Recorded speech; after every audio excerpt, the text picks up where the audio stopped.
And there are three of us present.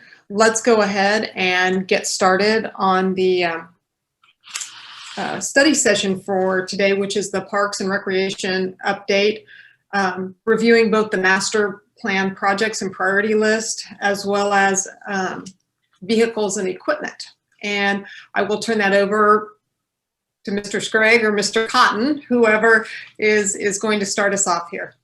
I'll try to make a quick introduction and then hand it off to Mr. Cotton. But commissioners, you've heard me talk about getting back to basics a number of times. You well know that we have lots of needs and not nearly as many proceeds, I guess would be a cute way to phrase that. But as we look at kind of our challenges and our needs, the Park Master Plan was a strategic attempt to prioritize or at least identify some of that.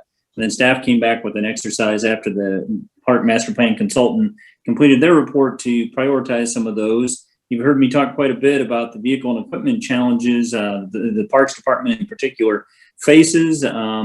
Maybe a little bit of an oversimplification on my part, but I think public safety, police and fire have more of a routine schedule and they take priority, and then parks equipment is a little bit more catch as catch can, and we find ourselves in a more difficult situation there. And then we continue to have inquiries about new offerings in the Parks Department, whether that be from Baseball Enterprises' proposed approach, Salina net generations, which is on your agenda later today. And it just really creates quite a complicated conversation on all of our part, you as the governing body and staff trying to support you. So behind the scenes, we have been trying to work through that Park Master Plan prioritization process, allocation of funds. As you know, we have a dedicated $500,000 a year from the sales tax initiative that is meant for the park improvements. And so that's at least a little bit of a funding source there. And then equipment, vehicles and equipment is even more of a challenge. But this is the beginning of that conversation. I think it probably segues into strategic planning as we start to have those conversations. And I'll turn it over to Chris and his staff to walk you through the Park Master Plan and what that might look like for us in the years to come. And then at least the thinking that we've been able to put into vehicles and equipment. And we'll preface it with, while we may have quantified our equipment by way of inventory and produce an annual cost estimate, that doesn't necessarily make the funds available, nor does it get us kicked off with an annual equipment replacement schedule. So because we're so far behind in terms of the age of the equipment. But we'll get to all that here as part of the presentation. So I'll turn it over to Parks Director Chris Cotton. Thank you, Mike. Yes, Mayor Hodges, Jeff Hammond, the Deputy Director of Parks and Recreation, put this plan together for us. And so I'm going to let him speak on it first, then we'll answer any questions that come up. That's good. Thank you. Jacob, this is Jacob Wood. And just so you know, we did get a note from Commissioner Davis. He's running about 5 minutes late, so he should be on any minute. Great, thank you. Jacob, would you be able to bring up the PowerPoint, and share that screen? Thank you. You might need to speak up just a little bit more, Jeff. I'm having a hard time hearing you myself. Okay. Yeah. Is better? A little bit. Yeah. Thank you. Again, my name is Jeff Hammond, Deputy Parks and Recreation Director. Thank you for allowing me to give you the updates for our master plan, playgrounds, and vehicles and equipment. If you want to go to the next slide, the master plan, we have the first 6 pages are the ranked summary of the master plan, all 187 items. It was adopted, the entire master plan was adopted by City Commission in July of 2018. And those 6 pages are the priority ranking that was approved in August of 2019. Just a few notes of what you're looking at. You might notice a sub rank by the second column on the left. That was our attempt to try to break down large notes for that file or for that project. Puts it in a little better breakdown for us. For example, number 17, Sunset Park, had pedestrian lighting, benches, trash receptacles, and I I was just attempting to break that down a little more.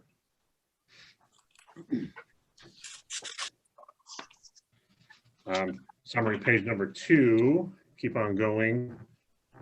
At number 49, I just want to point out,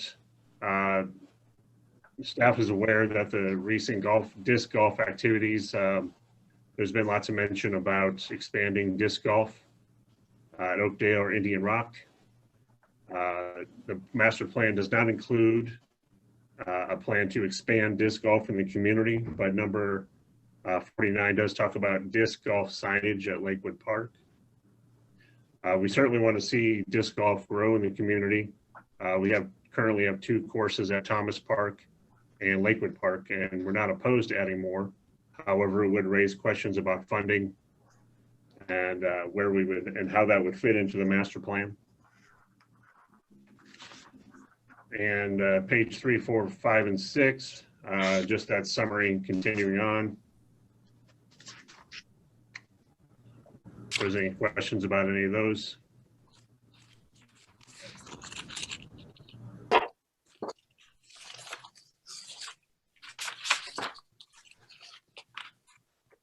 Does anyone have any questions about those items? For myself, I'm going to wait until the end of the presentation to ask some questions, but if any of the other commissioners have questions, please jump in now. Commissioner Davis, just as a quick review, these are ranked more by staff input or citizen input? I'm sorry, go ahead, Mike. Well, this is Mike Scragg. The park master plan certainly had a healthy citizen input component to it, but it did not provide prioritization. So then we came back as a staff and presented to the governing body at that point, kind of some matrix criteria, some weighting criteria to use to further prioritize the list. And so then we ran that through that matrix that was agreed upon, reported that out to the governing body, and then that subsequently was adopted. So I'm trying to do 2 things at once. So is that the process that resulted in this master plan ranked summary, or was that a secondary process? No, that was the process that resulted in that ranked summary. The categories that we identified to factor into that scoring maintenance were in the benefits category, promoting economic development, quality of life, increasing asset management, and improving fiscal stewardship. In the feasibility category, it was ease of implementation, impact on future budgets, low cost to implement, urgency to complete, importance to the community unmet need, intensity of use. That came from the park master plan data, level of quality, and park district rating, which was another component coming out of the park master plan. So there's about a dozen or so different criteria that were agreed upon and weighting that was agreed upon. And then that's how we conducted that exercise to get to that prioritized list. Thank you.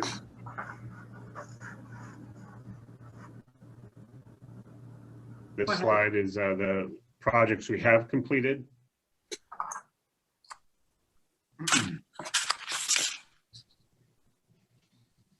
Again, Mike Scragg jumping in here, but I think from prior conversations, you may recall, and then just looking at that prioritized list, you'll see that the things that ended up with high priority are what I would call maintenance items and getting our house in order more so than new amenities or new improvements. And I think you'll see that as well in terms of the list of what we've completed so far.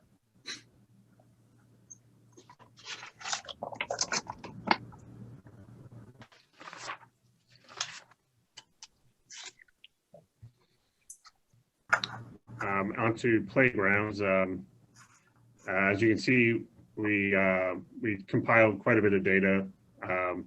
Brett Lamer, Rick Martin put in quite a bit of work to give a historical background, and also I need to mention Cindy Lamer as well, putting in quite a bit of work to find a historical record of what we put in and what they've been updated. Rick and Brett are available on the call if we have questions about playgrounds. And so we have 2 slides of a historical playground information. And then we're on to kind of a 10-year replacement plan.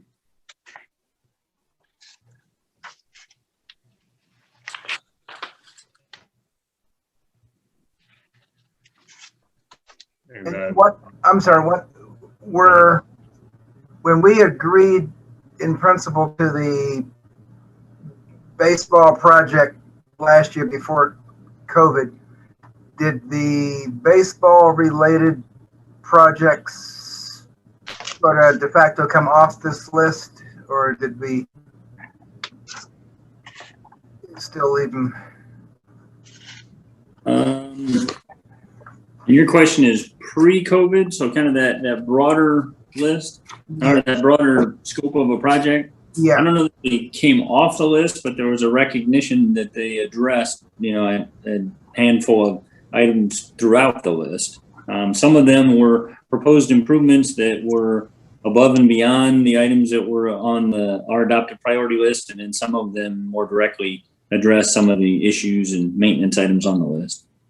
Okay. So we haven't taken them off of that prioritized list. It was just an opportunity to possibly have additional proceeds from the private sector to help address some of the items on the list. Thank you. They're ranked as number 164 on the list, sir.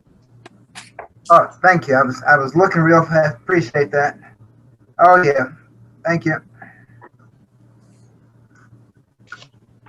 And so that would represent the work that's currently being done by Baseball Enterprises. But if we're talking pre-COVID, then that was improvements to Bill Burke and the remainder of the ball field. So I think we'll see other items throughout the list that would be could have been addressed if we were able to go forward with that full scope. And just speaking for myself, I think it might be helpful. One, if we could get a higher resolution copy of that list, like if you have the original Excel file that could be converted to a PDF or something like that, and maybe include a column or some sort of highlighted designation for things that would be, 1, have already been completed, 2, would be completed by the Net Generation project, or 3 would be completed with the Baseball Enterprises project, if that makes sense, so that we can kind of see what's still in the mix that needs to be done that hasn't been addressed and would not be addressed by either one of these 2 projects. We can do that. Thank you.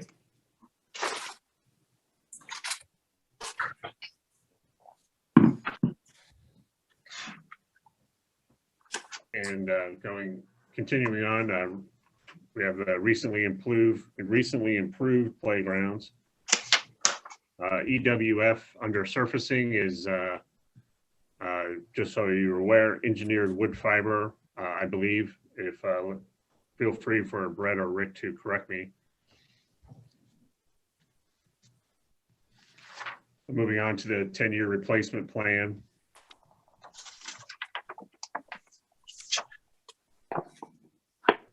I want to point out the asterisk under Kenwood Park and Centennial South. Those are listed in the master plan as destination parks, to put in a destination park. Kenwood Park would be in conjunction or near the tennis project.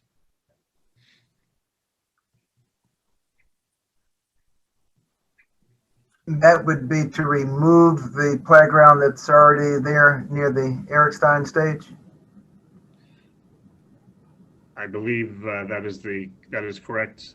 We have a newer park at Oakdale. We also have a Olivia's playground, which is close, which is not our playground, of course. Now, is the one the kids play on during River Festival, is that the one you consider in Oakdale or I may be getting the two of them mixed up. Yes, sir. There's a small playground just behind the train over on the Kenwood Park sign. That's the playground that we're discussing on the all Kenwood right. River. Okay. Appreciate that distinction. Okay. Yes, sir.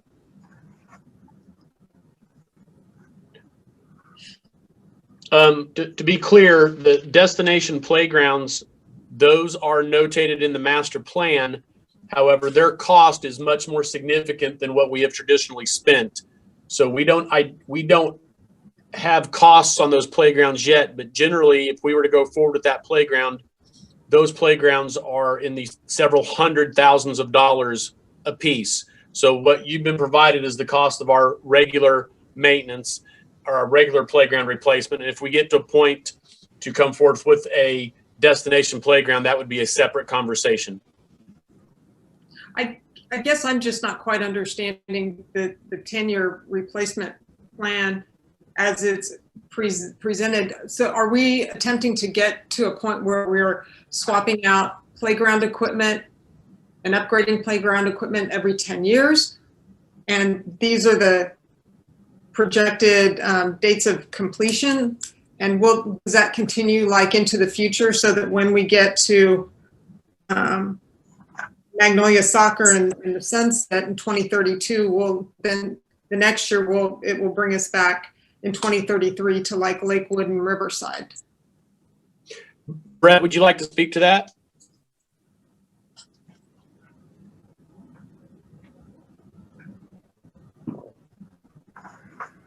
Go. Can you hear me? I can. Okay. This is Brett Lander, if anybody can hear me. This is only for 10 years. We have more playgrounds that are what are listed here. So after Magnolia Soccer actually goes to some that aren't listed here.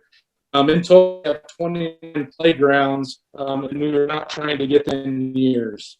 We were just trying to get a 10-year plan started, but after that 10-year plan is over, we still have playgrounds that won't have been touched at that point. Thank Is you. that? Yeah. I think so.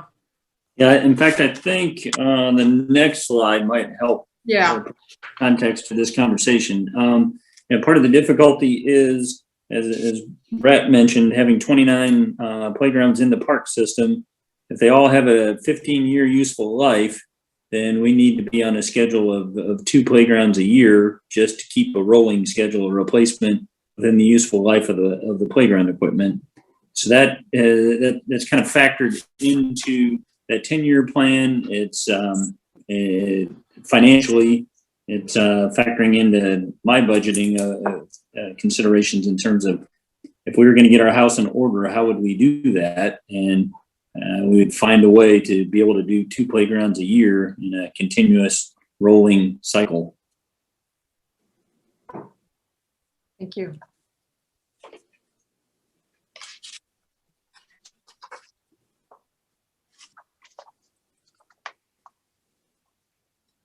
Mr. Hammond, if you'd like to continue. Sure. If you'd like to move to the next slide, is showing a historical record of special parks funding. This represents the 1/3 of the alcoholic liquor fund that Parks and Recreation receives. Money that can be used for the purchase, establishing, maintenance, or expansion of a park, recreation services, programs, facilities. Just to give you that. The next slide is some of our master plan projects we're working on, and we have 5 or 6 years planned for this year. Please note on these pages, the next 5 slides or so, that the funding source either is our sub-CIP expense for sales tax, general fund expense, or sometimes there are no expense. And of course, we're taking the approach that we're trying to address them by rank, by priority. But at times you'll see, we find that as needs or funding opportunities arise, necessary to reconsider the priority of items on an ongoing basis. So for this year, you can see we've already, our number 48, which is ranked 48 for Hawthorne Playground. We're working on that right now. However, we purchased that equipment in 2018, 19, I'm sorry, I shouldn't answer. Maybe Rick or Brett can answer that better than I. And then, of course, number 73, addressing our drainage issues at Billbrook Park. And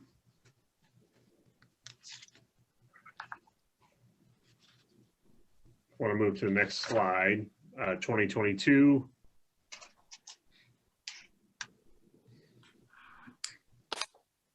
As we project into the future, looking at estimated expenses for each project. Some of these, Jerry Ivy for this year, Jerry Ivy Park is depending on the decided course of action, and the expense there is quite large under 9B to try to address Jerry Ivy Pond. The RFQs came in last Thursday. They're currently under review right now for the request for qualifications as to how we repair Jerry Ivy Pond. And just to clarify, that's basically for consulting and design services to help identify a possible solution or modification and help us put together a design and a cost estimate. So that's step one. Once we get through that review and design, we may know a little bit more about the proposed solution and the resulting costs. Thank you. Because we have, I mean, I remember we talked about this, I think, maybe like back in 2019, in terms of when we were getting like the project we were going to do to satisfy the EPA fine, and it was just coming back and it wasn't what we wanted to do, just wasn't enough. Did we commit at that time to maintaining the pond at Jerry Ivy? Or I know there was some discussion at the time about utilizing that area for perhaps a different purpose. And is that something that we'll get from the RFQs once we've selected a designer, or is that conversation closed? No, I wouldn't say that it's closed at all. I think the RFQs are for a consultant that can help us identify more so if we want to keep the pond or reconfigure the footprint or the size of the pond, what that might look like. And then when we see what that looks like and what that costs, then the rest of that conversation is from a cost benefit standpoint, is that preferable, or do we want to repurpose that entire area or have a smaller footprint? So to be able to have an informed conversation, we felt like this is the first step in bringing in outside expertise to help us size up what options might be and what they might cost. Great, thank you. So the amount to seek the consultant is roughly 19,000. Yes, sir. And then on the next page, we've got 450 plugged in to execute the solution. So we're taking kind of a guess at that at this point. Yes, sir. That's just a placeholder. Okay.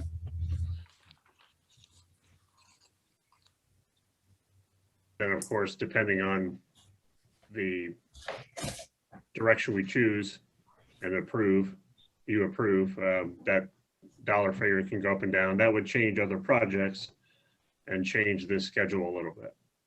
Yeah, I presume we have a little bit of basis for doing that, because I know we looked at it, a couple of years ago when we were dealing with the EPA proposal. We talked about some possibilities there and decided at that point that to proceed otherwise. But so I presume there's some basis for saying, well, it might cost this much. Yeah, at the time that you're referring to, Commissioner Franz, we reached out to some contractors and just did some cost estimating based on linear feet of pond wall to be repaired. And I don't remember what that number turned out to be, but I do remember having sticker shock at the time. So yeah, this is very much a placeholder as we try to identify options and refine costs. Well, I just hope the 450,000 doesn't turn into 4,500,000. And I hope we're closer than that. yeah. It would certainly spark the need for additional conversation, regardless. From my recollection, we talked about even making the footprint of the pond smaller. And if I remember right, that wasn't really a good solution because of the trying to get the flow and keeping the blue-green algae out of there. If I remember right, it seemed like there was almost a majority that were for just filling the pond in. Am I not thinking that right? Well, I'm glad you said that because I was kind of having that same recollection myself, Mike. And, so I just wanted to make sure that. Because I thought our discussions were that there's going to be, it's going to be hard, whatever we did to keep the blue-green algae down. And it was because of the geese, that was a distraction to the park for people walking through there. I'd have to go back and watch meetings, but I would have almost thought that our consensus was that we're leaning more towards just filling it in than doing anything to it. So, but we had also discussed having fountains or other water structures, if not just the wide open pond, something that might still be a destination park, but hopefully would not be attractive to geese. Although I'm sure the kids love the geese, but the geese, bring their own problems. Yeah. Now that you say that, Commissioner Hoppick, I seem to remember that there was considerable sentiment for filling it in and doing as Commissioner Davis says, a lower scale project that would still be attractive and perhaps a lot less expensive than rehabilitating or rebuilding the existing pond. I think that is the way I remember it being left from watching the meeting. That was, I think, before I was on board. But and Mike Scraig here. My recollection was that there certainly was receptivity to that possibility. I felt like we went away with some homework in terms of could we come up with a smaller footprint? What might it? And that was all based on the assumption that the cost was going to be more than we wanted to bear, and we were looking to bring in some expertise to tell us what it might take to shore it up as is, what it might take for a smaller footprint. But if there's more consensus than that about filling it in, we could dispense with looking at options and pursue filling it in. But I took that more as it was certainly in the realm of possibility, and we needed to bring back more detail for you to make that decision. But if you're waiting for a response, my response would be, look at that, but also have some ideas of what we're going to do with it, so that we could probably do all that in one fell swoop. Fill in the part we're not going to use, reconstruct the part we are, so that park's not left in limbo for 2 or 3 years. Right. Understood. Mike, why don't we go back and revisit that meeting and see exactly how that was left? Because I just observed the meeting, but I'm a little confused as to what that outcome finally was. Okay. We can certainly do that before we bring forward or we execute a contract. Yeah, I would definitely want to discuss as a group where we kind of see that going before we start spending significant dollars on consulting or engineering or anything. Okay. Because I see a lot more minuses to doing something with that and leaving it a pond than I do pluses. I would, yeah, the ponds are problematic. Yeah. I mean, Yeah. to say the least. Yeah. So yeah, I agree with Commissioner Hoppick. That's helpful. We'll follow up and get back with you before proceeding any further. Thank you. Let's continue on to 2023 for your review, and 24.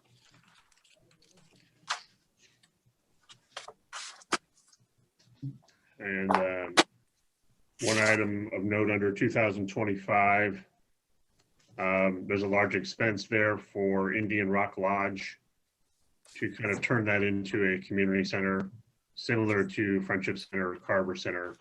So that's going to have some work, and we don't have a definitive scope of work yet. Possibly a multi-year project.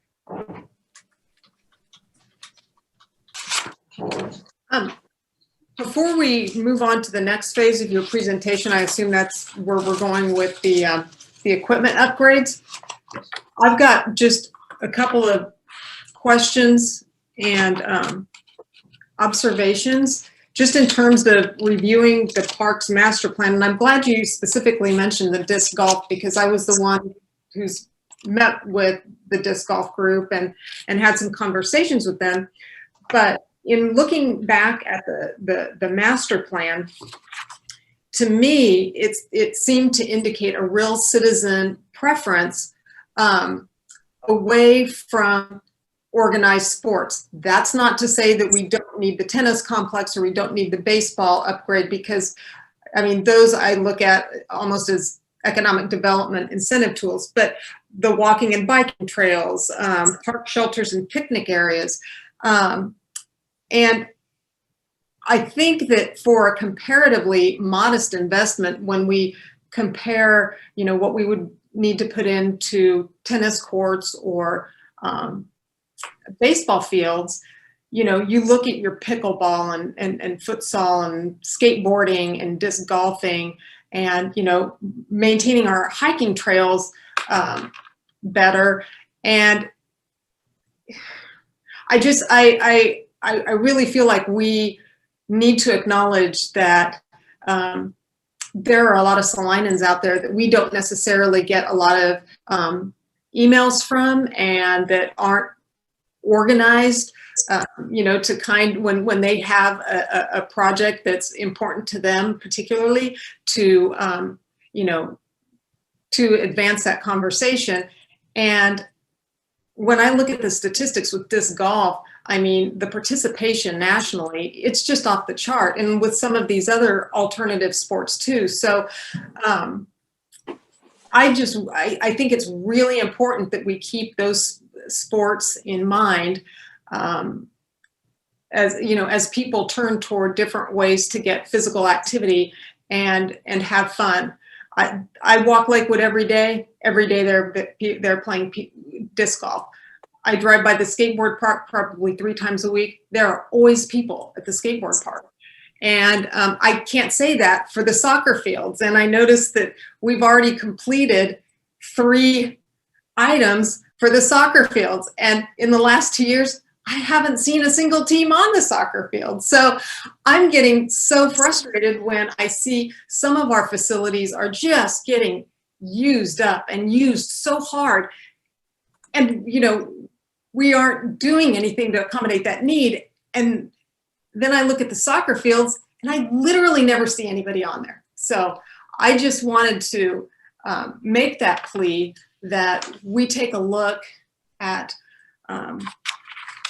you know, at some of the things that where we could get a big return for a modest investment.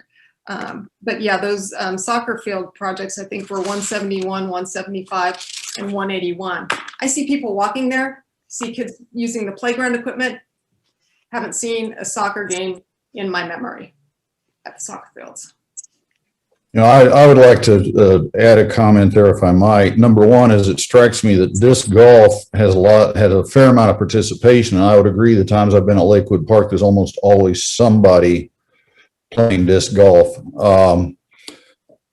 You know, and just looking at it, it looks like it's a relatively low investment to provide that facility. Now, maybe I'm wrong. Maybe those holes cost millions of dollars, but it just looks like it would be something that would be not difficult to expand. And if there's a lot of demand for it, maybe that's something we should consider.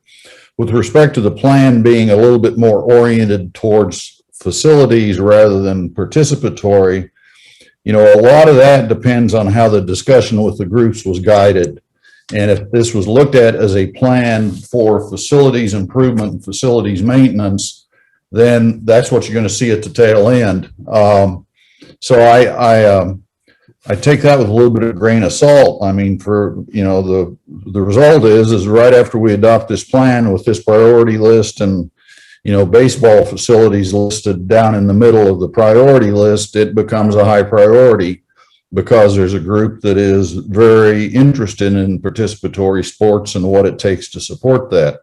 So I think we have to look at this plan with a little bit of a grain of salt because we don't know exactly how the priorities were determined and how that discussion was guided. Thank you. Anyone else have any questions or remarks? If I could, we're looking at a lot of projects that attract people either to the city or in organized sports, but we have a large percentage of our population over the age of 55, and they need the more simple, low cost, neighborhood based opportunities for exercise. And somebody my age, just a place to go walk in the park. It's very low tech, but very enjoyable.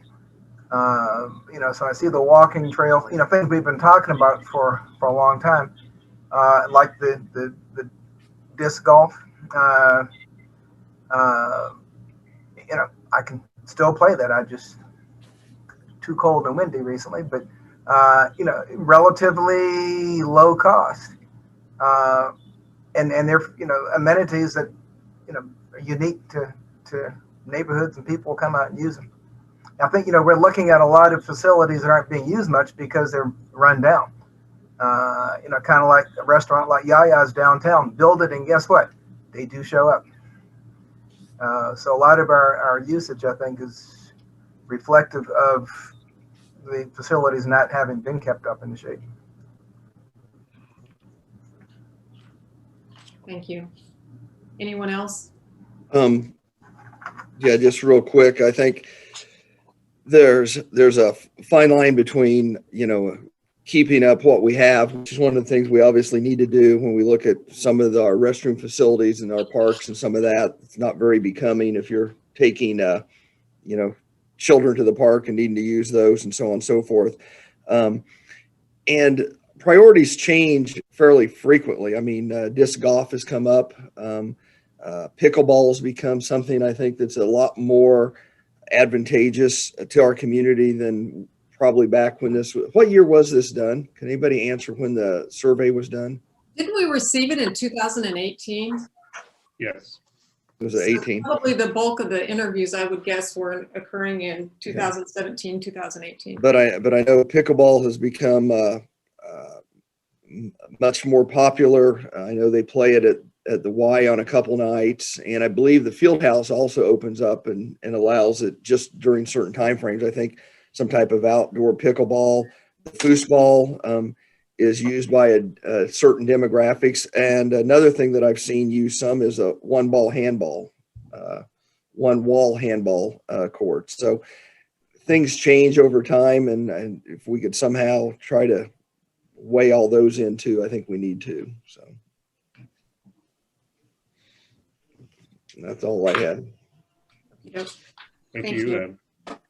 If we're ready to move on, bring the presentation back up. We talk about vehicles and equipment in Parks and Recreation. Specifically, we're talking about mowers and vehicles. There's 2 pages of our current mower inventory. And these are in parks, in our cemetery, and our golf course. Again, Rick Martin and Brett Lamer are available to talk about any questions you might have. Also, Schwartzman, our golf course superintendent, is also on the call for golf course related mower questions. And we can just go through the inventory. As you hopefully recall, in 2020, we did not buy mowers for golf or parks. And the next slide would be the more recent purchases. And the next slide after that will be the ones that were purchased in the last 10 years. Do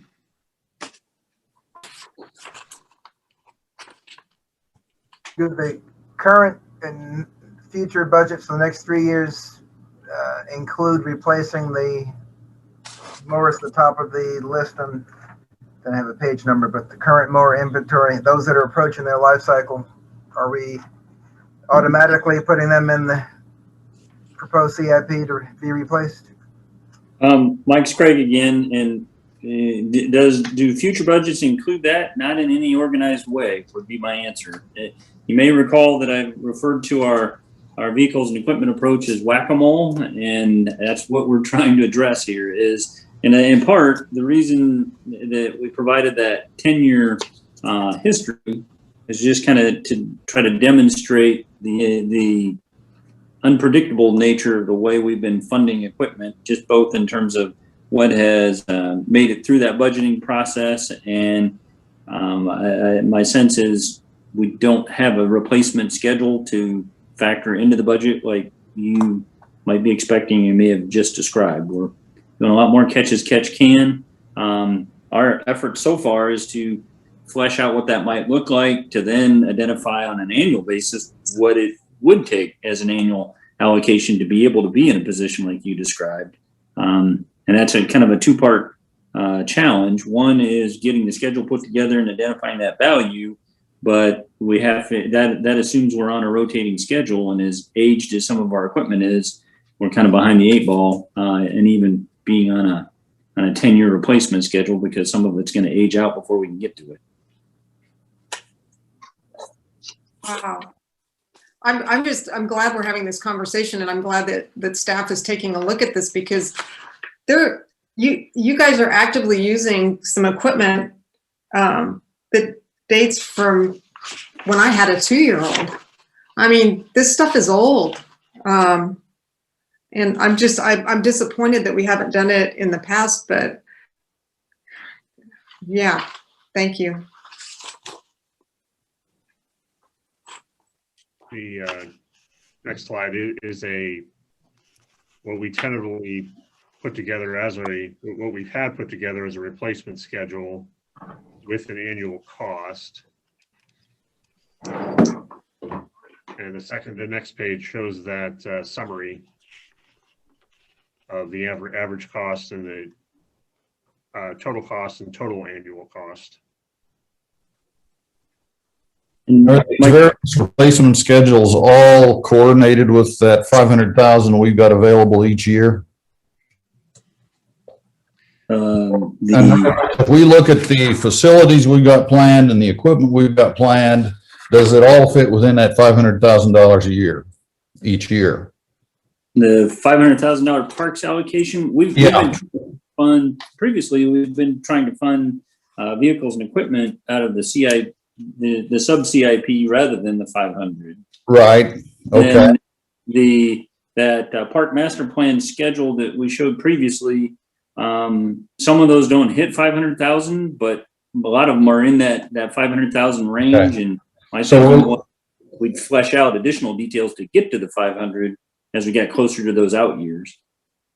So what we're doing is we're presuming that the mower fleet schedule, we will be able to fit in with the rest of the equipment in the CIP when we've never been able to do that before. It seems like higher priority needs come up.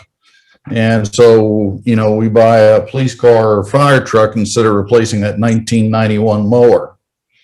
Agreed. You know, so I'm not sure that that's a workable strategy. It hasn't worked yet. Well, I'm not proposing this as a workable strategy. I'm saying we're now starting to articulate the problem that we're trying to solve, and I'm still working on a solution. But as conversations about we want an additional amenity, we have other priorities, this never enters that conversation. And so we can't plan to it, we can't budget to it until we've articulated it. Yeah, and to Commissioner Hoppick's point, when we're this far behind on what we've got, it's kind of disingenuous to try to do something new.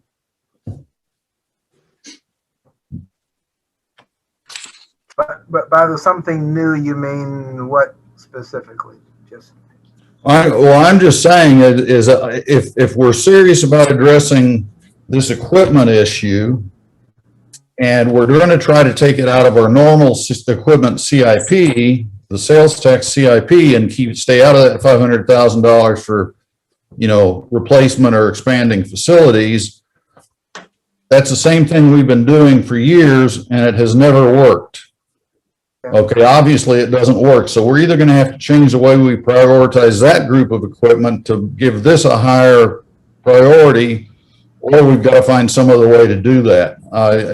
It strikes me that as the conversation is structured now, it's kind of like we've got the new $500,000 a year out of the special sales tax to do additional needs. And I know there's obviously a list of those, a substantial list.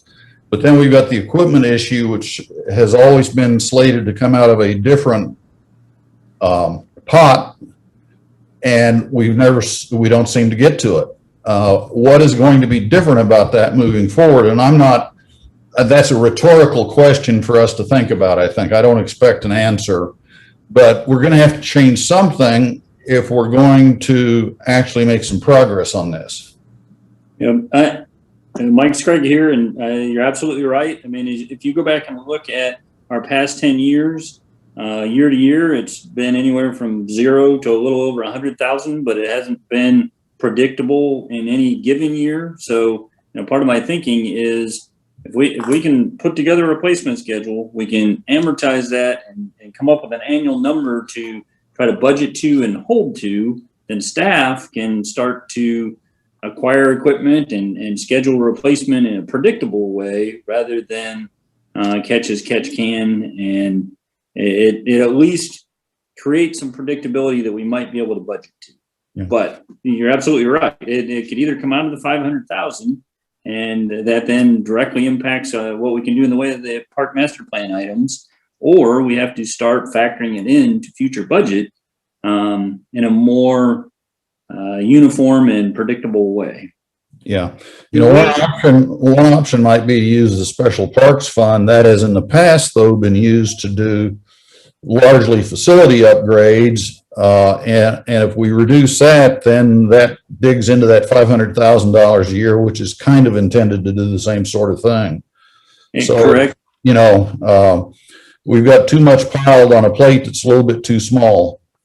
And we've taken that approach this year. We allocated some of the funds out of the special parks for equipment, but as that gets back to that inventory of playgrounds and the life cycle of the playgrounds and the need to replace about 2 each year, which we'll be doing good to fund those with special park proceeds on an annual basis. Are we currently, when we're looking at other equipment, whether it's police, fire, whatever, do we have that inventoried and have it on a replacement schedule now? Not nearly as much as I would like. It almost seems to me like to get a grip on our issue is we're going to have to take the equipment that we know we're going to have to replace on a regular, when I say a regular basis, whether it's every 5 or every 10 years, that needs to be put onto a schedule so we can kind of look. You see, some years like on parks, we're spending 0 and some we're spending 100. Well, that averages out to 50,000 a year. That doesn't buy you very many mowers and other equipment. Well, and not to put Deputy City Manager Wood on the spot, but that is an initiative that we started as staff to try to have each department inventory those recurring equipment items and try to, parks frankly is a step or two ahead in terms of being able to inventory their equipment and provide the information they're presenting you today. But the intention is to be able to do this across the organization. I don't know. Is there a particular reason that vehicles and equipment of this type are budgeted outside of the rest of a particular department's budget? Because it seems like the park equipment is always, it was coming out of the park, the same fund that was, say, buying grass seed. And we said, well, let's move it. I mean, should it be part of that? Maybe that department just needs a bigger budget if it can't function without those pieces of equipment. It's kind of like an item that we have to spend money on, but it doesn't belong to any one particular group of or subset of the budget. It just sort of floats. Well, and I'm speculating here a little bit, but I think the logic, and Commissioner Franz may be able to speak to it better than I can, but I assume part of the logic previously was without a regular replacement schedule, without smoothing out that replacement cost on an annual basis across a department, we were trying to be mindful of addressing the greatest need for the organization. If we just said each department has X and it doesn't correspond to their replacement schedule, and we have some departments in a better position to purchase equipment and replace than others. And so, you know, without a replacement schedule that we can refer to department by department, it probably doesn't make sense to give them a budget allocation within their own budgets. Okay, and before Commissioner Franz, before you answer, I mean, dovetail one more question. Roughly, in your experience, how many budget years would it take to get to that point where those numbers have been smoothed out and are predictable? I'm sorry, is that a question for me or Commissioner Franz? Well, Commissioner Franz, but you can certainly feel free to answer it. Well, in terms of scheduling, we're very mindful of the life cycle of the equipment. And so, you know, motor graders and other big ticket items may have a longer useful life, but so we've been looking at a 10-year planning horizon just because anything beyond that gets a little less predictable. But the other thing to consider here is when we amortize all these costs, that assumes that our fleet is in a good position to begin with to be able to patiently wait for that replacement cycle. When we start in a hole, yeah, that annual cost number is a good reference point, but you know, I can't confidently say that some of those items can wait till 2028, 29, and 30 to be replaced. So we may have an upfront financial challenge before we can get to a predictable replacement schedule. Okay, now if I might, the whole idea behind, I believe, and it was in place when I came on board too, so you have to take this as, I guess, for what it's worth, but I was told that those equipment items were segregated and when I first came on board, it was all in the general fund or in the utilities fund for the respective groups, because the manager at that time wanted to be able to see all of the city equipment that was being replaced together so that we could determine priorities, you know, between departments. It's kind of what Mike was saying. If you have X number of dollars in a department, then they think that's theirs. And if they don't spend it on equipment, then they think they can spend it on somewhere else. And so the manager at that time said, let's take this out, put it in a separate pot, and let's try to keep the departments thinking in a little more global basis in terms of what my department needs or what another department needs. I can recall occasions where we would, I say we generically, the manager would ask that departments get all the vehicles they were proposing to replace, and we'd park them in the, at that time, Bicentennial Center parking lot, and we'd have a beauty contest, for lack of a better word.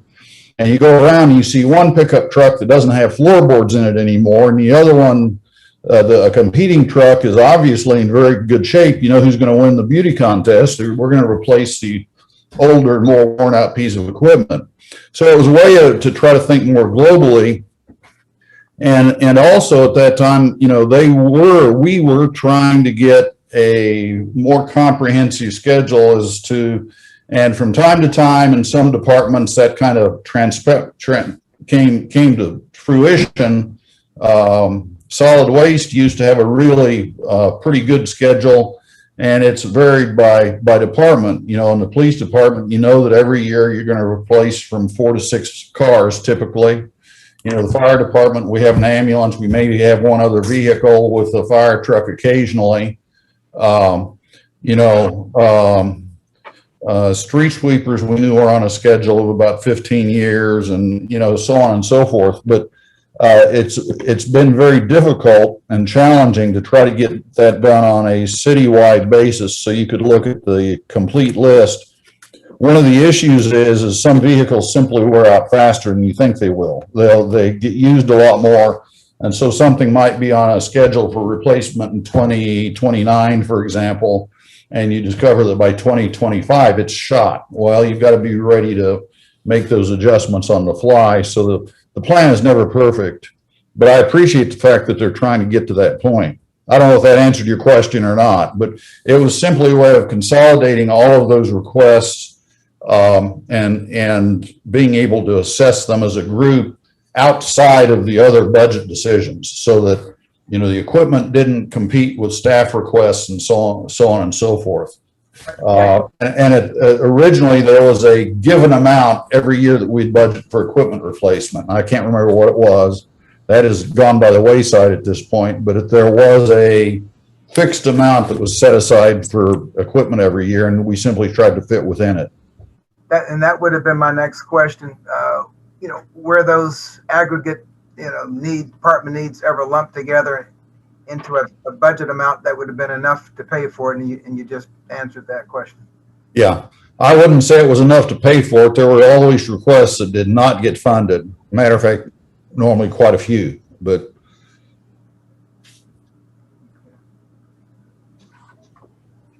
So I don't generally like to bring you a problem without a solution, but in the context of kind of strategic planning, in the context of some of the decisions we're making, this is kind of has been behind the scenes historically, and it felt like it certainly factors into our department challenges and our planning going forward. And, you know, I started this with recognition that we have more needs than proceeds, and this is just another example of that. But if we're going to plan, if we're going to kind of overcome some of these challenges from a planning perspective, I think this is a level of detail where we start.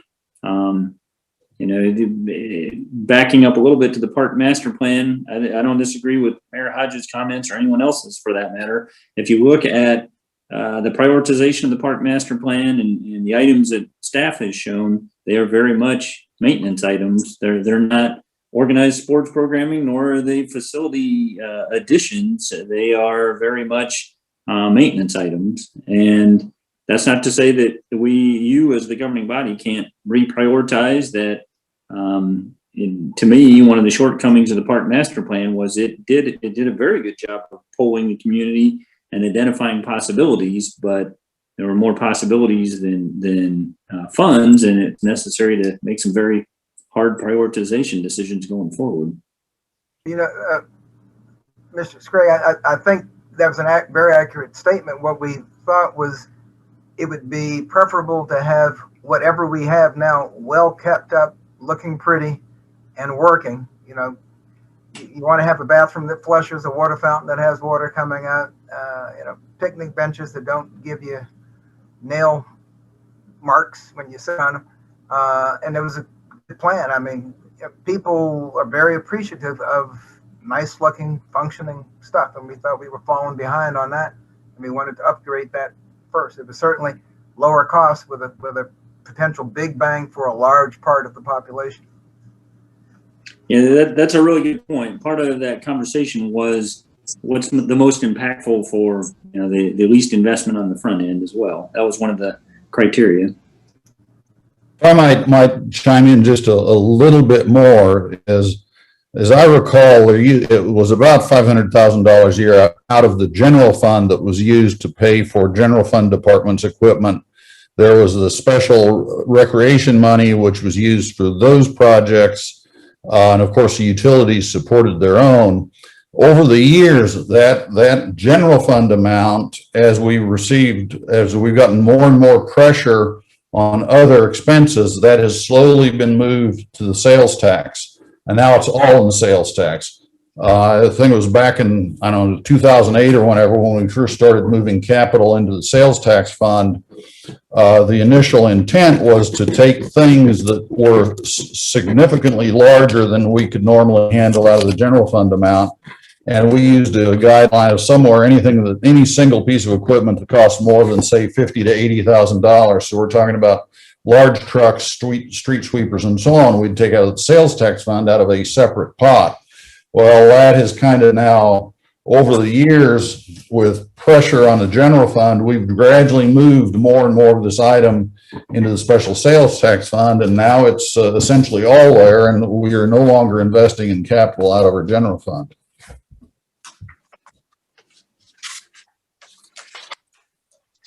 You know, and I think this is, I think that this needs to be one of the things we discuss at our strategic planning. Mr. Scragg has mentioned, you know, aligning our, doing, you know, some financial prioritization in a strategic planning setting, because, you know, when we are, you know, talking about investing in the bigger new facilities, and yet you just see us falling further and further behind on things we need to maintain our parks just as they are. I mean, I think we need to have a conversation about are our expectations as expressed in the budget realistic to maintain the kind of parks that we want to have. Just seeing how many acres of parkland that each employee is responsible for, and looking at our investment in parks compared to peer communities, you know, I think that that's something that we need to talk about.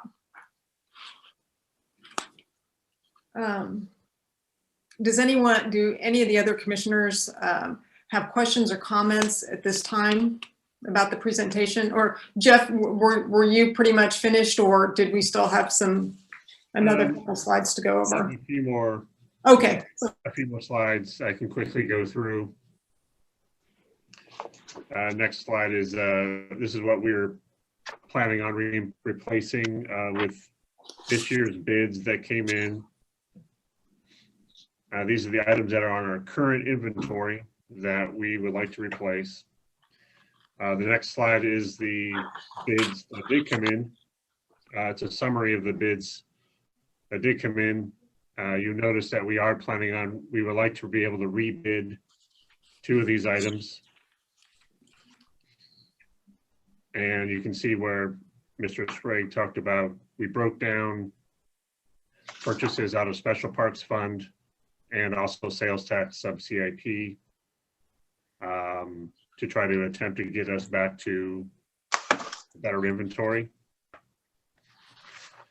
And the last 3 or 4 pages are about vehicles, similar exercise with our vehicles in Parks and Recreation, with an annual cost and a replacement schedule.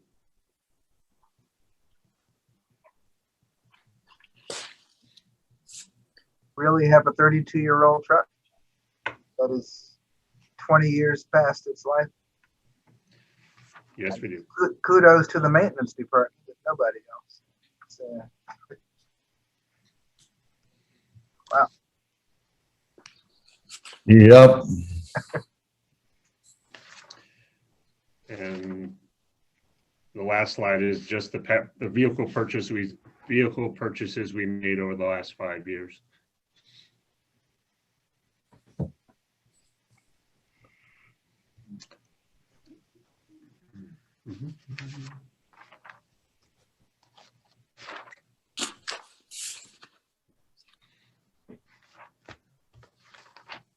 And that is the end of the slides.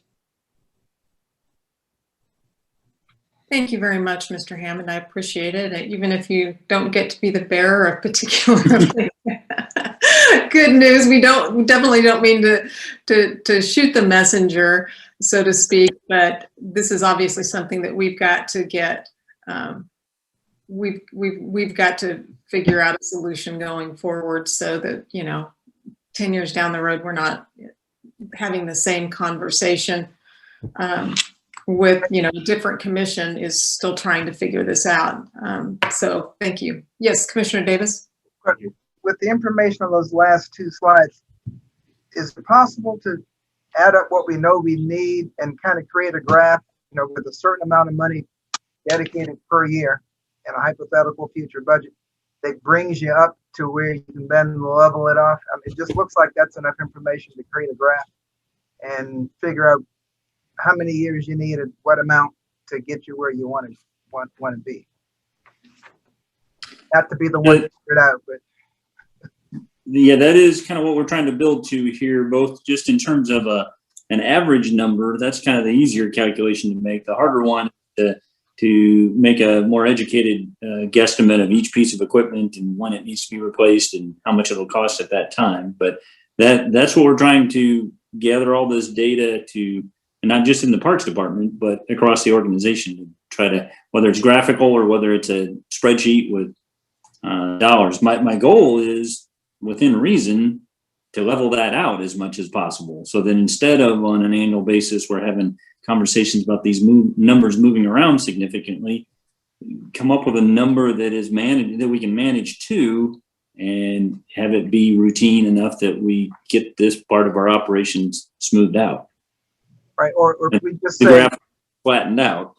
right, with these numbers, if we just pull the number out of the air, okay, every year we're going to spend $800,000 on equipment, which should get us to a point where it levels out, and then you just fill in how many years that is. And it's Right. biting the bullet until we get to where we want to be. Yeah, I was thinking the same thing. Like if we did start doing, you know, $500,000 a year and we had to do that for 2 or 3 years, but then we knew from that point on that it was going to be, and Level out. you make the point, things break down, but then if we knew that it was going to be $150,000 every year, somewhere close to that number, that we could then start budgeting for that. Understood. We're trying to work to that across the organization. Like I said, I think Parks is a step or two ahead in terms of inventorying their equipment. You may recall that we had a very similar conversation, and at this level of detail or higher for sanitation fund, they were able to kind of inventory their equipment and their life cycles, and they're in a little bit better position both in terms of the breadth of their equipment and their financial ability to fund that. But that's what we're trying to get to for all the departments. Thank you. Any other commissioners have anything before we open it up to the public? I'd be happy to open this up to for the public. Anyone who has questions, would like to make any observations or remarks about our discussions today. If you could, Jacob, if you could let people know how to raise their virtual hand on Zoom. Failing that, you can always flag us down so that we can get you unmuted. But I'd ask that you keep your remarks brief or your questions brief, because it looks like we have quite a few people that may want to speak today. They may not. Sure. So if you would like to speak, if you want to raise your virtual hand, you can go down to the bottom of your screen if you're on a Windows machine and click the Participants tab. And when that pops up at the bottom right, you should be able to click the button that says Raise Your Hand. If you're on an iPad or an iPhone, the Participants tab is usually in the top right part of the screen, and you do the same thing. I already have at least one person that requested to speak, and that's Miss Jane Anderson. I will go ahead and give her the ability to speak, and we'll go from there. If I can. Hi, Ms. Anderson, are you there? Am I on now? Yes, There you thank you. I would like to say thank you for letting me speak, and I'm the executive director for the Friends of the River Foundation. So I'd like to speak from that viewpoint, but also from just as a citizen.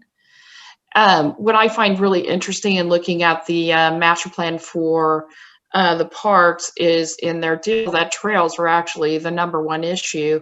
And in all our speaking, I haven't heard anyone speak to trails except for some of the commissioners, which I do find that troubling, that that is not considered a big enough issue to speak to, especially when you have a new riverway that's going to be built in just a few years, and putting all that pressure on the riverway or the Friends to raise monies for that. I just like to raise that as an issue that I do think that is what a lot of people are looking for.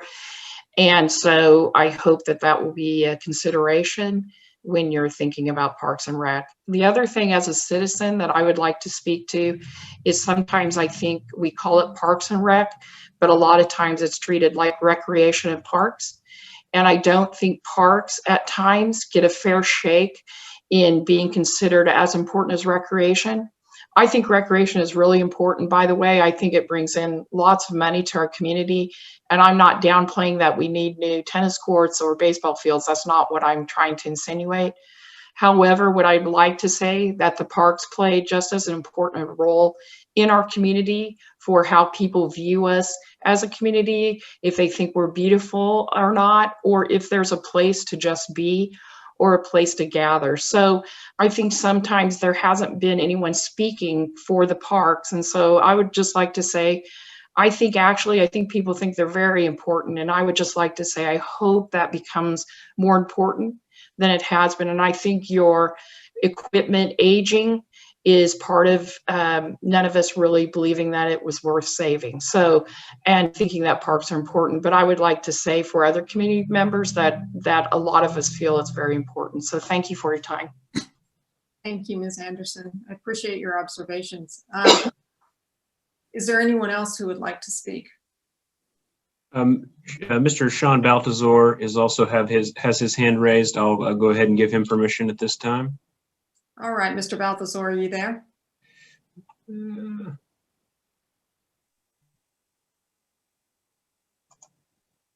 you there? Okay, I was trying to unmute. I apologize. No worries. Hello, hello, Mayor. Hello, commissioners, and everybody else attending. I'm very excited to have gotten the chance to listen today. I come to you as a very avid disc golfer, and so I was very excited to hear some buzz about the sport that I love genuinely. I have recently looked into what it would take to add to some of the things that I saw available in the Parks and Recreation Master Plan, and I just kind of wanted to briefly comment that I think disc golf is a very viable option in that it's low cost with a very rapid and high rate of return on investment. It's something that stays around the area of $750 to $1,000 per hole of investment, and the return is in less than 2 calendar years to pay for each hole. Using the model of Emporia, Kansas, right down the road, they bring in about 10,000 visitors a year for a disc golf tournament they have there. And speaking with their local chamber, they have a very high return there. It's very progressive. I understand that there are a lot of sports that are coming up, pickleball.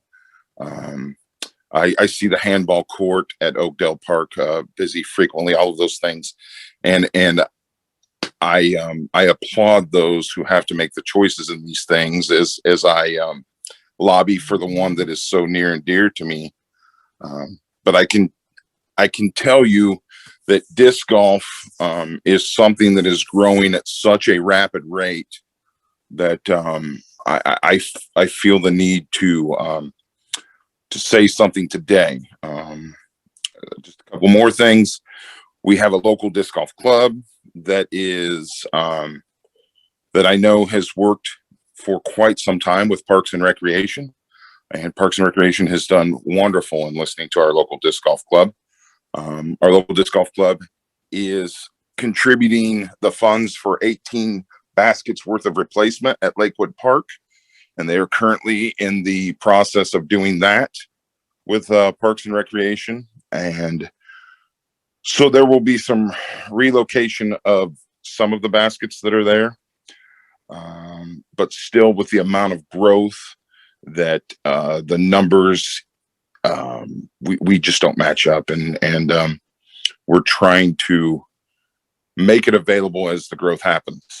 So that's what I have to say about disc golf. Now, as far as the rest goes, I really want to give a large compliment to our Parks and Recreation staff. I have seen many improvements, and not just Lakewood and Thomas Parks that I obviously spend a lot of time in, but Oakdale Park and Jerry Ivy Park I've spent some time in recently. I see a lot of improvements that have happened with a lot of budget restraint that has fallen on us over the last year to 2 years, and I'm very grateful, and thank you for your time. Thank you, Mr. Balthasar. Is there anyone else who would like to speak or has questions for the commission? I don't see any other hands at this time, Mayor Hodges. Thank you. Well, to bring it back to the commission, is there anything else that the commission would like to discuss in regard to our study session today? Any things to follow up on? Commissioner Davis? Yeah, I think the point you made about the strategic planning is important. I was writing notes down at the exact same time that you were probably thinking about it. You know, we're having trouble deciding what to do with funding because we haven't decided what's important for us in our strategic plan. Once we decide that, then we can get a budget that reflects our strategic plan. And then the rest of this just falls in. I mean, it just drops in automatically.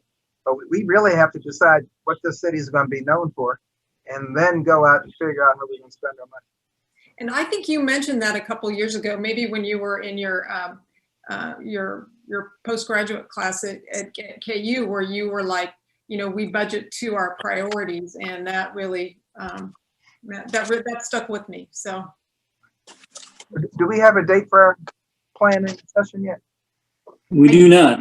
That's on me. We have kind of an outline that staff's trying to pull together to gather information and create graphics in preparation for that. But I recognize we need to make that happen here pretty soon.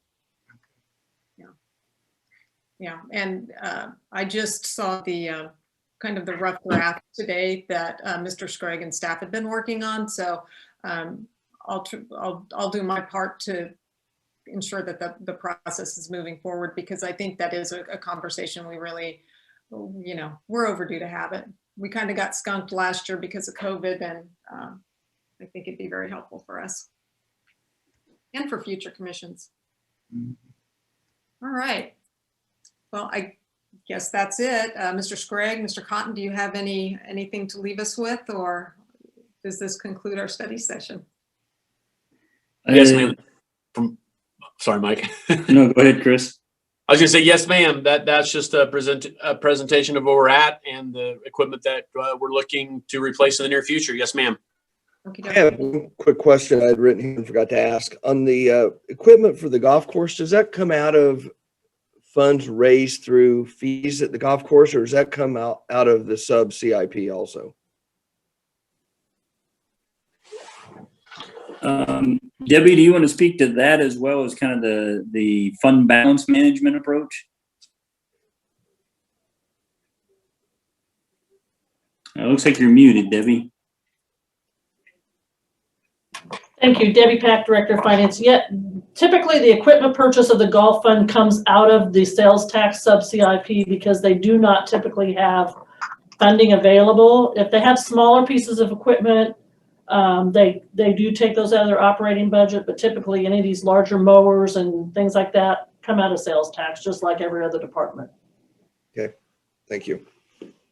And then Mike Scragg here with, I guess, a little bit of a recap. I hope you find this good conversation. I certainly do from staff's perspective. You know, I wholeheartedly agree that prioritization and an agreed upon approach is important. That's why we took that additional step following adoption of the park master plan, but also fully recognizing that priorities change, needs arise, whether it's a maintenance item, a failure, an equipment or a facility failure, whatever the case may be. And then, you know, we have opportunities that arise as the private sector steps in, whether it's baseball, tennis, disc golf, that just kind of take us back to those conversations. So I was really trying to provide you a little bit of perspective, broader perspective, so that we as staff have some direction of how you'd like to proceed, and and give you kind of that bigger picture as you have to make some of these prioritization decisions. Thank you. And on that note, we will conclude here and we will resume at 4 o'clock for the regular commission meeting. Thanks to everyone who attended, and we'll see you back here shortly.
Looks like it's 4 o'clock and we have all the commissioners assembled here. I'll call the meeting of the March 1st, 2021 Salina City Commission meeting to order and request from staff that the Kansas Open Meeting Act required notice has been properly provided. Yes. Thank you. We'll proceed with a roll call, please. Commissioner Davis, Here. Commissioner France, Here. Commissioner Hoppeck, Here. Commissioner Ryan, Here. Mayor Hodges. Here. Thank you. Before we have our moment of silence, I would just like to extend our sympathies to the families of Courtney Ann Hoffman and Carlton Jones, two citizens who died unexpected and violent deaths this week. And we'll be keeping you in our thoughts. And with that, we'll have a moment of silence, please.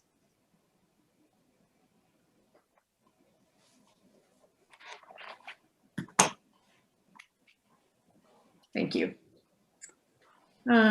We don't have any awards and proclamations, which will take us to Citizens Forum. And I assume that Jacob will give us his brief instructions on how to participate in a Zoom meeting if you're so inclined as a member of the public. To unmute myself first. Jacob Wood, Deputy City Manager. If you're interested in participating in the citizens request to speak, if you could raise your digital hand, you could do that by going to the bottom of your screen and hitting the participants tab. Once you've done that, the box should open up and you should see your name. You can either click on your name or click at the bottom. There should be an option to raise your hand, or if you're got a camera, if you would just want to wave at us, we can pick you up that way. If anybody is interested in speaking now, if you go ahead and raise your hand. So, I'm sorry, I need to interrupt. We're also supposed to provide an explanation of the executive session and how that works, regardless of whether we have one on the agenda or not. So I can do that if you'd like, or Mr. Yes, Wood. please, I'm sorry. So despite joking about the possibility, we don't have an executive session on today's agenda, but nonetheless, whenever that should occur, much like we did in a physical format where the public stayed in the room and the participants in the executive session left, in a Zoom format, the public participants could stay on the call. A side room would be developed by the meeting moderator, which is the Deputy City Manager. The participants in that executive session would have the opportunity to log into that separately. The executive session would be conducted. At the appointed time, we would then come out of that executive session chat room or side room and return to that main call and pick up where we left off. So from the public's perspective, they wouldn't need to do anything other than stay on the line, wait while the executive session is conducted, and then the governing body would rejoin that first call that the public was on all along. Thank you for the reminder and for the explanation, Mr. Sprague. Is there anyone here who would like to speak during Citizens Forum? We'd ask that you keep your remarks to 5 minutes or less, and please be sure to identify yourself both by name and where you're from. I don't see any raised hands at this time, Mayor Hodges. Okay, thank you. With that, we will move on to public hearings and items scheduled for a certain time. I'm sorry to interrupt again, Mayor Hodges. Did you want me to report on COVID? I did. Thank you. Okay. Thank you. No problem. And happy to do so. I did. We do have some slides that might help to graphically show what I've been verbally reporting previously.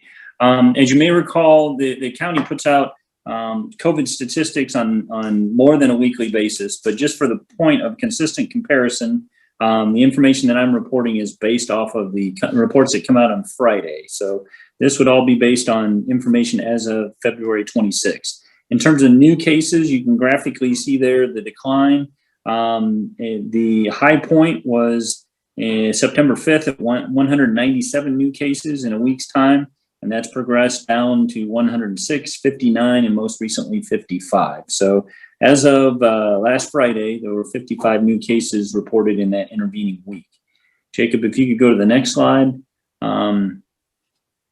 The next one is active cases. And again, you can see a decline there. This, as of last Friday, there were 699 active cases compared to 1,179 a week prior to that. In terms of the next slide, hospitalizations. Again, a downward trend. It's kind of leveled out off in the last couple of weeks, but we peaked at 34 within this reporting period on January 8th. It's declined, and in the last couple of weeks, both this past week and the week prior, there were 9 individuals hospitalized that were reported for Salina County. And then lastly, deaths. This graphic is a cumulative total, and so we are currently at 106 deaths as of last Friday. Well, And that's all that I have to report. Those are kind of the standard indicators that we've been tracking and I've been reporting to you and that the health department's been reporting out. well, it's really, really gratifying to see those numbers decline, and we'll hope that that decline continues. And thank you very much. I really appreciate that, Mr. Scragg. Now, I had a quick question, Mr. Scragg. Is the current mandate that's set by the county, is that in effect till what? March 21st, and had a conversation with them this week. You know, they set that time frame around 2 COVID cycles, and so that's how they ended up at March 21st. And at the moment, I think they're still remain committed to letting those 2 cycles run. We have weekly conversations that our conversation today acknowledged that other counties are increasing their mass gathering numbers and things are changing, and the conversations will be ongoing. But at the moment, it looks like they're planning to carry forward to that March 21st date. Okay, thank you. thank you. If I might make one comment, you know, it's great the cases are down, active cases are down, current cases are down. But last summer on August 21st, the weekly cases were at 23 and we had 85 active cases. So we're still quite a bit above that. And, you know, that active case count is kind of the, what I want to say, the bellwether, the indicator of how much potential there is for reinfection in the community. At least that's the way I interpret it. Maybe Dr. Davis, Commissioner Davis has a different interpretation. So I think we have to remain vigilant, because this thing is going to cycle and cycle and cycle, you know, until we achieve significant vaccination levels. And even then you run the risk of, you know, mutations that will bypass the vaccine. Just like with the flu. So I would caution against too much exuberance. I think it's great. I think it gives us a chance to make some decisions and perhaps lighten up moving forward, but we're not out of the woods. And Absolutely. your comments, Commissioner Franz, reminded me as well. At Mayor Hodges' suggestion, I extended an invitation to Jason Tiller, and he's got on his calendar to address us directly in the governing body directly on March 15th. So we'll place him on that agenda. Thank you. And I appreciate you reaching out and making that, extending that invitation, because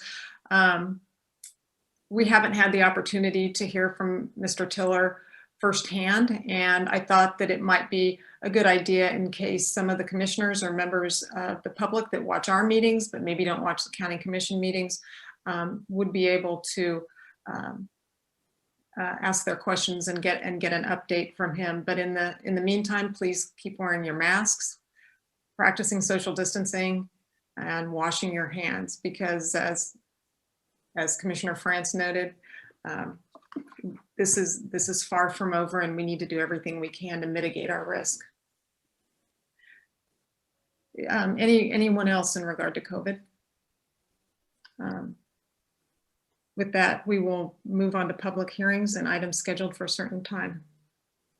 Item 5.1, public hearing for 2020 special assessments projects. Item 5.1A, second reading ordinance number 21-11053, leveling special assessments for improvements. All right, we will go ahead and open. Mayor Oh, Hodges, before we get started, this is Commissioner Hoppick. I will need to, at this time, recuse myself from this item due to a conflict I have now. Great, thank you very much, Commissioner Hoppick. We will open the public hearing and I will turn this over to Dan Stack. Thank you, Madam Mayor and Commissioners. This is a carryover item from February 8th where we got the breakdown of costs for these projects and scheduled a public hearing for today. And second reading would be after we have the public hearing. So this sets the stage for our bond sales for this year and to start paying off these projects that were completed in the last year or two for our benefit districts. It looks like today's the hearing. April 5th would be the bond, the authorizing for the bond sale, and then April 12th would actually be the bond sale, second reading of the ordinance. Those are the kind of the big dates that are coming up after this. I'll be here for questions. Do any commissioners have questions for Mr. Stack? No. Are there any questions or comments from members of the public? Raise your virtual or physical hand if you'd like to ask a question or make a remark.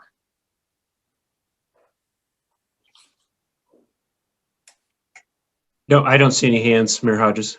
Thank you, Mr. Wood. With that, I'll bring it back to the commission for further discussion or action. Mayor, this is Commissioner Ryan. I'd move we approve on second reading ordinance number 21-11053, leveling special assessments for improvements. I'll second that. We have a motion and a second to pass ordinance number 21-11053 on second reading. Could we have a roll call, please? Commissioner Davis. Aye. Commissioner Franz. Aye. Commissioner Hoppick. Commissioner Ryan. Aye. Mayor Hodges. Aye.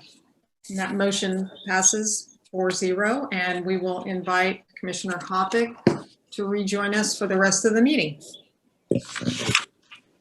Thank you. Madam Mayor, do we have to close the public hearing or does it stay open? I can't remember.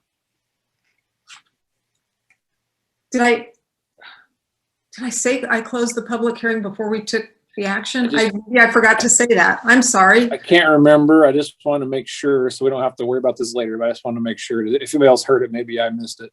And I may have forgotten to, it may have been one of those dialogues that I have in my head and never actually makes it out to where people need to hear it. So what would you recommend I do? I'll look to Mr. Scragg and Mr. Bankston to Yeah, and I think all you have to do is the mayor's declare that the public hearing is closed and. All right. All right. Well, with that, I will declare the public hearing on ordinance number 21-11053 is closed.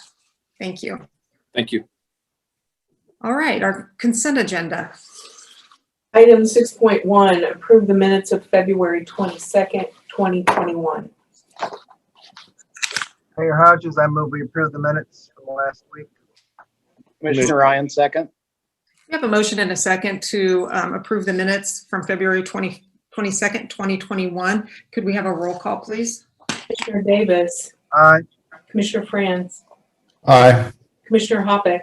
Aye. Commissioner Ryan. Aye. Mayor Hodges. Aye. Motion passes 5-0. Moving on to administration, item 7.1. Item 7.1, resolution number 21-7937, expressing the intent of the governing body of the city of Salina, Kansas to the proposal by Salina Net Generation. All right. Mr. Cotton. Good afternoon, Mayor Hodges and members of the commission. Chris Cotton here, Director of Parks and Recreation. We're here today to discuss a resolution of support for the efforts of Salina Net Generation. As you are aware, the state of the tennis courts in the Salina Park system continue to deteriorate. Over the last few decades, Parks and Recreation staff have come before the commission to recommend repairs of the existing courts. Those repairs are made with the best intentions, and each repair would last a few years before the repairs failed. Those repairs have failed in the most part due to the condition of the subsurface and not necessarily through the repair efforts of the several companies that have come to Salina to try and resolve the issues. The condition of the tennis courts has been discussed several times before the master plan project was started, and several times since it was completed and accepted by Resolution 1875-81. There was a strong turnout by the tennis community for the public input meetings regarding the master plan, and meetings about the tennis courts have taken place before, during, and after the master planning process. This is what leads us to this meeting today, in which Salina Net Generation would like to see a resolution of support for their efforts to move forward a new vision for tennis in the city of Salina. After the presentation given by Salina Net Generation on November 23rd, 2020, the City Commission voted 5-0 in support of Resolution 20-7903 to declare all areas within the boundaries of Kenwood Drive and Midway Drive located in Kenwood Park to be eligible for naming rights. This resolution was passed in an effort to help Salina Net Generation raise funds for a new tennis complex in the heart of Salina. Located less than 1/2 mile from the new downtown hotel, this facility would help contribute to not only increasing room nights during tennis events, but will increase downtown foot traffic much in the same way the field house has. Currently, Salina hosts high school state championship events for football, baseball, softball, basketball, wrestling, volleyball, and golf. Of those 7 sports, 6 take place at City of Salina facilities. Adding a state-of-the-art tennis complex would enable the city to host 7 of 8 state high school championships, enable Kansas Wesleyan access to an outstanding facility to grow their programs by having access and a facility that would allow them to bid on the Kansas Collegiate Athletic Conference Championships. A new complex would also allow the tennis citizens of Salina the opportunity to once again have nice courts and be the hub for redevelopment of recreational tennis leagues and lessons.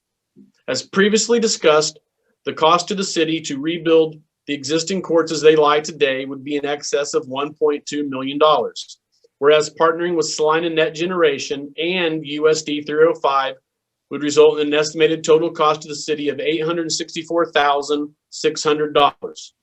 While it is recognized that tennis was not listed as at the top of the priority list, it is recognized that the tennis courts are an issue that need to be addressed.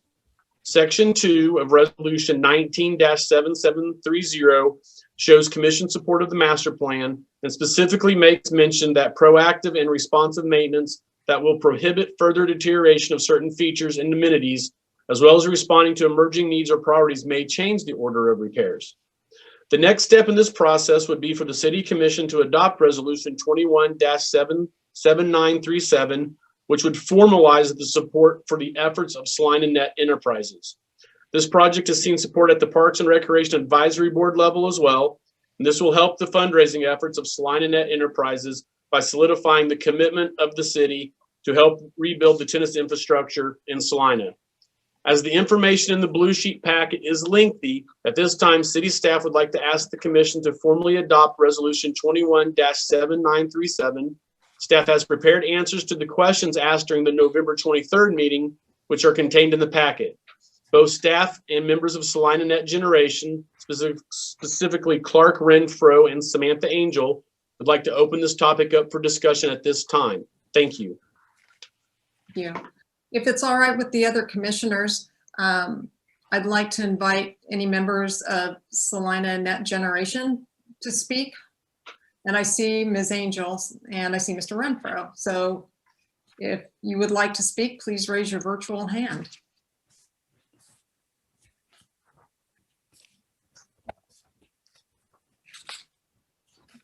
And I do see Mr. Gillespie has his hand raised, and yeah, I'm gonna. There we go. Okay, so I don't know who's going first. I'll let Mr. Wood tell us that. It looks like you're muted yourself, Jacob. Okay, Mr. Renfro has the floor right now, and then we'll get to you, Mr. Gillespie, or if you're both part of Net Generation, however you want to do that, it's okay with me. Okay, thanks, Jacob. Can you hear me all right? Yeah, go for it. Okay, appreciate it, and I appreciate the opportunity again, commissioners, for S&G to be able to come up and bring this to the commission.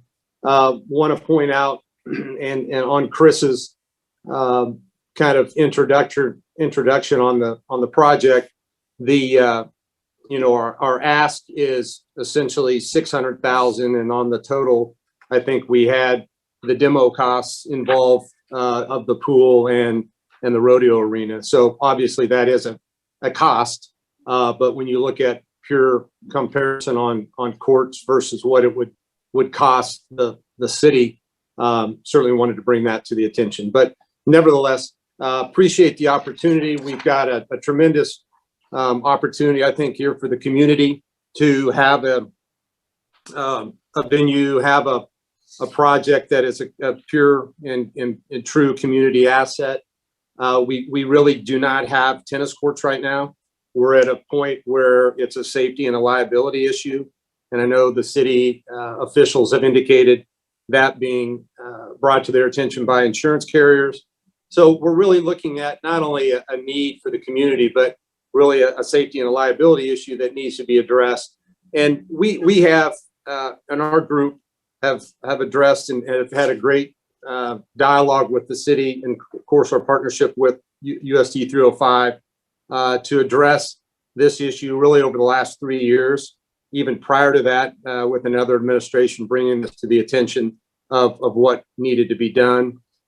Tennis is a sport, I can tell you, that has been part of the community's DNA for probably over 60 years, both at the youth and adult levels.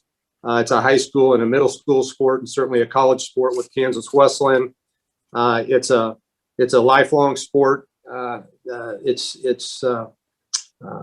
You've got people playing in their 80s and 90s in this community. You've got males and females playing well into their 30s, 40s, 50s, 60s, and 70s on leagues. You've got a strong youth program here, both at the private level and at the public level, and both boys and girls. So it's really something that's been a part of this community. It's hard to put a priority on something like this because, as we know, there's lots happening with the Parks and Recs and needs. And one of the things that we want to try to bring out is, this is truly an impactful resource and opportunity at a minimal expense, we believe, to the city, based upon the funds that have been raised so far on this project, which is nearly 1.3 million. And there's more to come. A big part has been the ability of the city to give us the naming rights, which we deeply appreciate, and that was a big push, and certainly will continue to be that as we get through this. So we all know that Salina, in my mind, is the best community on the planet. Whether we have tennis courts or not, it is. But we'd have a huge hole to fill if we don't have community tennis venue. And I think any community that is strong has those types of opportunities, and we believe that Salina needs it, and the community supports it, and we have the dollars to make it easier and to help the city out to make that happen. A story was told to me recently as a middle school, their first day of practice, their girls team spent the first day of practice pulling weeds from the middle of the court. And, we want to have sports, or any sport is huge for development of kids, whether they choose tennis or basketball or whatever. But it's kind of embarrassing when a community like Salina is so proud and so strong. We're at a point where a team has to spend their first day, a kid's youth team has to spend their first day pulling weeds from the middle of a tennis court. It's sad, and we have the ability to get that fixed. It's a sport that grows, is growing. I know it was mentioned in the study session. I got a chance to sit in on that, about some of the venues in town that sometimes you can see them being used and others you cannot. And I believe tennis is certainly a venue that, because of the conditions of the courts or lack thereof, you don't have the participation. And I can speak anecdotally for many that people don't go out there because it is a hazard and it's a liability. And USTA has indicated to us that they cannot hold events here because of the court's conditions. So our position on this is it's a community need. We're not claiming that we're going to bring in the US Open or Wimbledon to Salina. That will be a supplemental side note to this, where there'll be a potential to bring in events. But first and foremost, I think we need to address the needs of the community, which is we have no community tennis courts.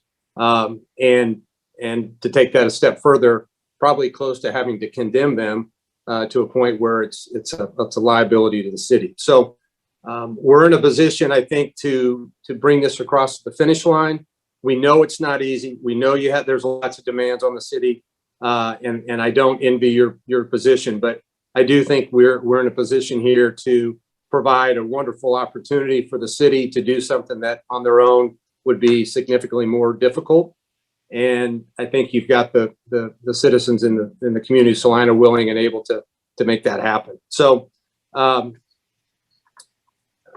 again, appreciate the opportunity to present that. And I know there's probably lots of questions, but we look forward to bringing this across the finish line. Thank you very much, Mr. Renfro. If I could ask you to stick around for a little bit in case we do have some questions when we get to the commissioners and members of the public. Mr. Gillespie, are you speaking on behalf of Net Generation or as a member of the public? No, I'm a member of the public, so maybe I'll raise my hand too quickly here. Okay, yeah. Then we will get to you here shortly when we have the public comment portion. Ms. Angel, would you like to speak on behalf of Salina Net Generation? Yes, thank you, Mayor. I just wanted to dovetail quickly onto what Clark said. I too was on the study session and was listening to the comments about the increase in use of the disc golf, pickleball, the increase in use of that, and then the trails. I know just at the club where I play in the last year, they have more than tripled their participants in the 10 and under range. And in the last 6 to 9 months, I think we've added 20 to 25 new adult players ranging in age from 25 to 55. And they're all playing at least once a week. And the kids are all playing once or twice a week. They would play more if we had public courts and that was available to them for more time to play without the charge of having the private club where we have to pay for court time. The committees worked hard, but I did want to thank staff because they've really worked their tails off in helping us get this in front of the commission. So I want to thank staff and then thank you, Mayor, and the commissioners for considering the project. Thank you, Ms. Angel. I will look to my fellow commissioners. Any questions for either staff or for the representatives from Net Generation? I have a question for staff, Commissioner Davis. If you look in the park master plan, at 137 is a walkway around Centennial Park, which I would assume would be relatively inexpensive. At 147 is we get the first thing to address the tennis courts. Neither one of those are in current budget. When had we planned and how had we planned to get the 1.2 million that we would have needed to carry out item number 147? If we were doing it ourselves and we were going to upgrade the courts we have already. That would have had to come out of the park sales tax, sir. And financed over time. Mm-hmm. So in the hierarchy of planning, those projects with the greatest bang for the buck, now, when would that have naturally probably have occurred? Well, I think you've identified a disconnect in the park master plan priorities and budget and maintenance.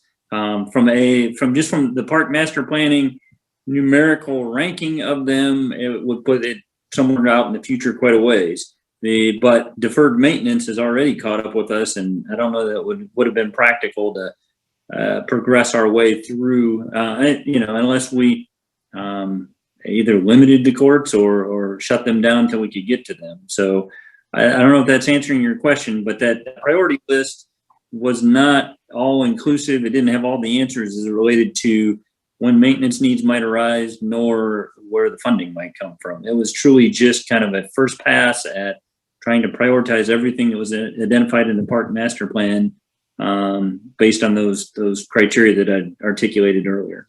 Right. I mean, I share Mr. Renfro's reasoning for why, Salina needs a facility. There's no doubt there. If our courts are a liability, we can very easily shut them down if we had not otherwise planned to. I mean, if they weren't usable, it wouldn't matter whether they were sitting there and not usable, whether we ripped them out. It's still a liability issue. But to save us $400,000 of money that we hadn't planned to spend this year is not really safe. It's like, wow, I bought this dress on, so look how much money I saved you. I saved you $700. No, but you spent $400 to get it. So you actually spent $400. Were we planning on spending this money now? Because we just got finished talking about, and has nothing to do with the I love the project, don't get me wrong, but we got to pay for it.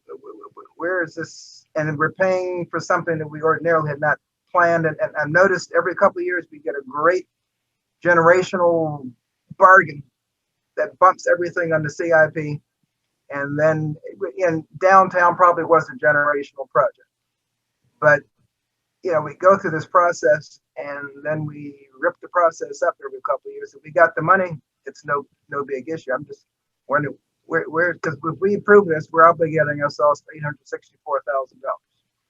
Yeah, and the staff report goes into detail of how that, that question came up when this request was last before you. So staff's tried to address kind of where the funding might come from. And when I get done here, I'll defer to Ms. Pack and Mr. Cotton to walk you through that. And I don't disagree with your characterization of projects and opportunities or needs arise that cause us to change our priorities. I think the staff report touches on it, and we've discussed it the last time it was before you. I do think this is a little bit unique compared to a new project to be constructed whole cloth, in that we undoubtedly have deferred maintenance challenges ahead of us that, and regardless of cost and regardless of prioritization, we're going to find ourselves having to address. Can't say that we, as part of that park master plan, had funding identified for all those items, but I think if you set aside the park master plan and just let the clock run, we would find ourselves in a situation where we're doing Band-Aid approaches, for lack of a better description, at expense that are very short-lived, and we just repeatedly be making spot repairs to no one's satisfaction. But Debbie and Chris, do you want to speak to the financial aspect of it and the fiscal note in the blue sheet? Sure, I can. If Jacob, am I unmuted? Yes. You are. Okay, thank you. This is Debbie Pack, Director of Finance. Some of the information that we provided in the blue sheet were basically where we are in some of the funds that we would anticipate this project being funded out of. The Parks Department, Parks and Rec, is funded through the operating fund, the Special Parks Fund, and through the Sales Tax Capital Fund, as we just spoke about earlier. The Special Parks Fund, currently we are budgeting a fund balance in that fund of $442,000. And the reason for that is over the past couple of years, we have not been spending money out of that fund, just waiting for the master plan and things like that. So it's been kind of delayed. So we, as a couple of the options that we provided, we suggested using part of that funding for this particular project, if you so chose to approve it. The other place that we found funding would be available is in the Sales Tax Capital Fund. When we looked at the historical spending out of that fund for parks, which we had initially said in the 2016 tax initiative would be $500,000 annually, which over the last 4 years should have totaled about $2 million. The parks, we've only spent about $897,000 on parks. So that leaves about $1.1 million that has not been spent. And with COVID and the reduction of spending that we did last year so significantly, we're anticipating the fund balance in that fund at the end of 2021 to be about $5.5 million.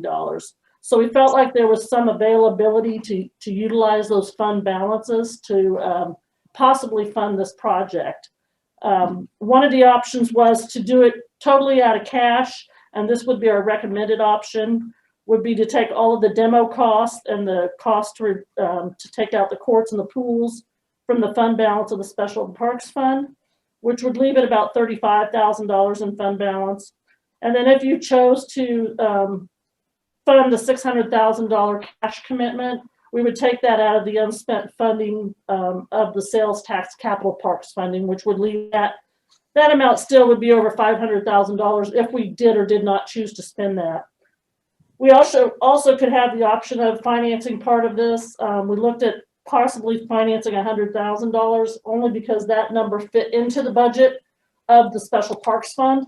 But we could certainly look at funding part of it through debt financing, but that's really not our recommended option. We would recommend that we do this project if you wanted to support it out of the cash balances of those two funds.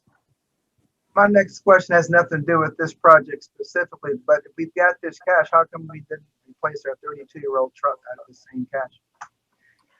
Sorry, you broke up. Okay. How come we haven't replaced the 32-year-old truck sitting down there? If we have extra money sitting in the rafters, you know, why is this money not being, some of it anyway, being diverted for urgent needs? You know, we're going to need to cut the grass around this tennis facility. Historically, we've segregated those funds. So we talked about where the vehicles and equipment were funded from, whether they're from the department, the general fund, or the sales tax fund. And so if you remember that broader spreadsheet of the sales tax fund, there's a number of columns in it. The $500,000 allocation was marketed as part of the sales tax initiative and has been budgeted for parks improvements.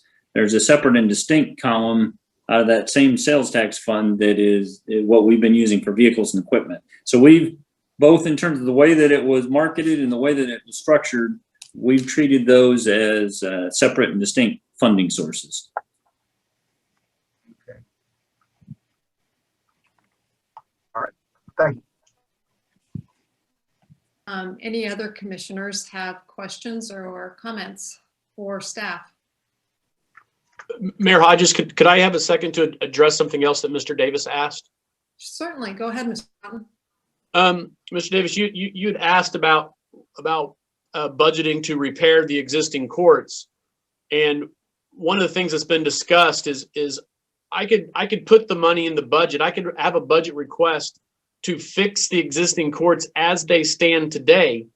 However, those same cracks will be back within 2 to 3 years. So it's just money that, as Mike had mentioned, it's just a Band-Aid. So if I put $55,000 into repairing Oakdale Park, I'll be back in front of you in 2 or 3 more years asking for the same amount of money to fix them again because the subsurface is so bad they continue to crack and fall apart. Have we ever considered just shutting down those courts completely? And just bulldoze them out and replace them when the money is, whenever this item would come up in the Parks Master Plan? Admittedly, we've looked at this as a facility and programming that we needed to maintain. I don't know that at the staff level or the governing body level, there's been discussion about just kind of stepping away from offering tennis in the community.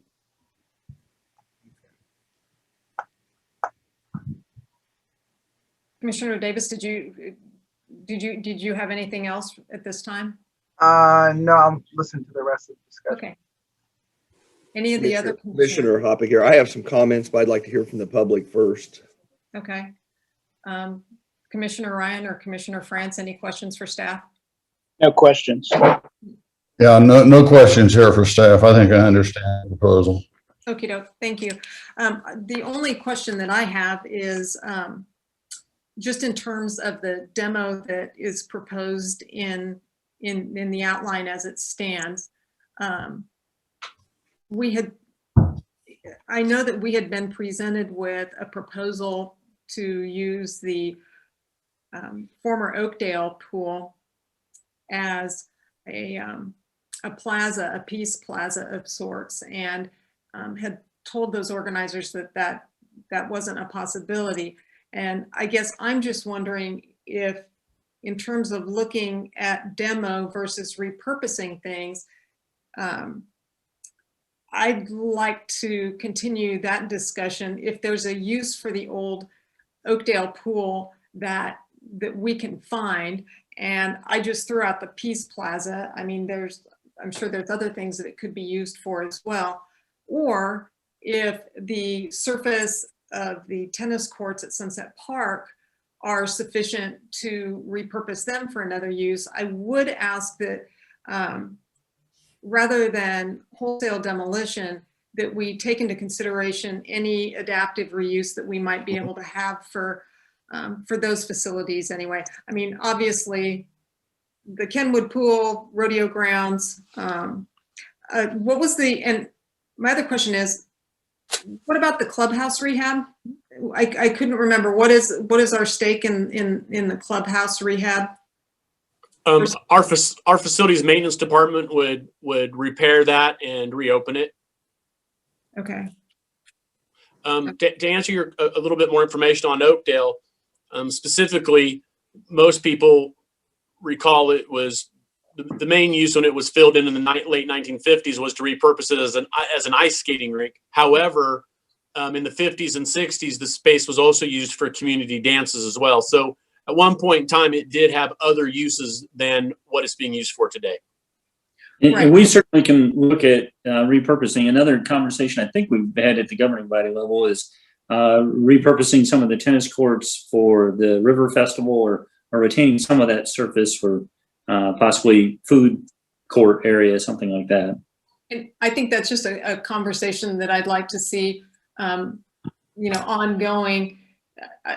I don't know that, that's included. I didn't see it mentioned in the resolution of support for today, but it's something I would like to keep in the back of our minds. And I know that there would be an issue with the Oakdale pool. The former Oakdale pool does have an art installation on it.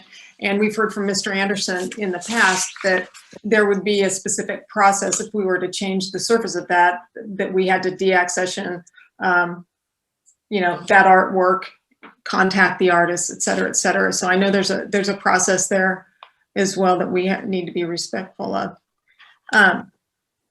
Mayor, I think that's a wonderful idea for repurposing that way. And we would not necessarily be under any time constraint. I mean, repurposing that land would not interfere with construction of the tennis complex, would it? No, sir. No, yeah, Oakdale pool, Oakdale tennis courts would not interfere with the project. Great. Thank you. Any questions or comments from members of the public? I know that Mr. Gillespie had raised his hand earlier, if he's still available and would like to speak.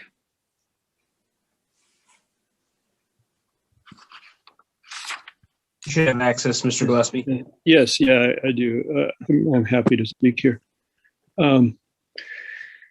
Yes, first of all, I'd really like to thank the city commissioners for all the efforts you've been making in addressing the need for some sort of quality public tennis courts in Salina, and also to the Salina Net Foundation for all their project efforts in developing what I believe is a meaningful and hopefully affordable win-win response to the problem we have of the deteriorating courts.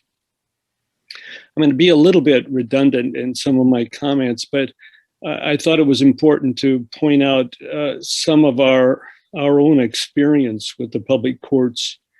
I and my family have been residents of Salina for over 40 years. And during that time, I've been a recreational tennis player, and I've regularly used the public courts in Salina. I can say probably for over 95% of my own tennis playing. and many others in Salina, from the young and the very old, very young, to the old and the very old, would probably also say that the courts they play on, the ones they can afford and readily access, are those public courts. And as a really good lifetime sport, it's a popular one, and as such, I believe it will really remain so for some time. My youngest son was a high school tennis player here in Salina, and he placed in the state all 4 years and was also a state tennis champion. And practically all of his learning of the game occurred on the Oakdale courts. All of our family played tennis, some of us more than others. There's 4 of us, 2 kids. And since we were also a lower income family as we raised our kids, none of their tennis development would have been possible without those tennis courts that at the time we recognized as a wonderful Salina asset. The court complex still is a special contribution to Salina life, but their playability now is clearly deteriorating and in some need. And safe and playable public courts is a particular need for the many of us regular and also occasional players whose families would otherwise have limited access to this lifetime sport. Now, I'm over 70 years of age, and I play with those who are younger and older. And I always value seeing the many times when families and their children are hitting on the courts and using that special opportunity for accessing those public courts. So to me, the need for a solution here is pretty obvious, and I really appreciate all the work that all of you have been putting into this effort to date. But the second point I want to make, I think, is also important. I want to strongly urge the commission to somehow include in the planning and to support a dedicated hitting wall, tennis hitting wall, in whatever project solution you finally agree to. This is so important for many players, but can be particularly important for the developing younger players. And that was exactly the case for me when I got interested in the sport when I was younger. I won't tell you how long ago that was, but it was also particularly important for my younger son who played the high school tennis. We lived across from Hughesner when he was young and going to elementary school. And after school, he would very often, and for several of those elementary years, hit outside the building classroom wall, perhaps to the chagrin of teachers who were diligently working inside in their classrooms after school. And he would sometimes hit there until it was approaching dark. And he would probably say now, if he were here, that having that hitting wall of the building, which by the way is not there now in the remodeling, was very important in his own tennis skill development. And as for myself, and particularly during this pandemic time, while I've restricted my own tennis play with other people being extra careful about that, the present hitting wall at Oakdale has been a very important and a regular exercise and recreational outlet for me, and probably for some others too. Even last week, this past weekend, and even this afternoon, and usually whenever the temperature was in the upper 40s and 50s, I would go out to hit. And I know another player who hits when the temperature's in the 20s. So this is, people use it. And I have seen others hitting on that wall as well. And I should say that while I've been hitting on the wall, it was not unusual to see families and others playing on the courts that were playable there at Oakdale. And I also saw people getting lessons and getting guidance from other adults and so on, even in a pretty chilly atmosphere there. So having a hitting wall next to our public courts, I see as very important. Am I using too much time, I'll be done soon. Yeah, if you can wrap it up, that would be great. Because I do want to hear, I know that there's some other people I can see. Yes, sure. So I just see this is excellent exercise for keeping one's skills in shape, waiting for a court to open, and so on and so forth. So many love this sport. They grow to love it even more as they realize their ability to play the game at different levels still remains with them over a lifetime. So I think we need a good and durable outdoor public courts for that, which can be played on most any time. And I believe when I'm saying all this now, that I'm really speaking for many past, present, and future players here in the Salina area who have helped to make this a tennis recognized community. So I just want to thank you all for your efforts one more time, and really appreciate your work. Thanks again. Thank you, Mr. Gillespie. Is there anyone else? I see a couple of raised hands, and Jacob will unmute you and you'll be able to speak. I, again, would just ask that you identify yourself by name and tell us where you're from. Go ahead. Okay, I'm Ryan Stewart. Everybody hear me, see me okay? Yes, sir.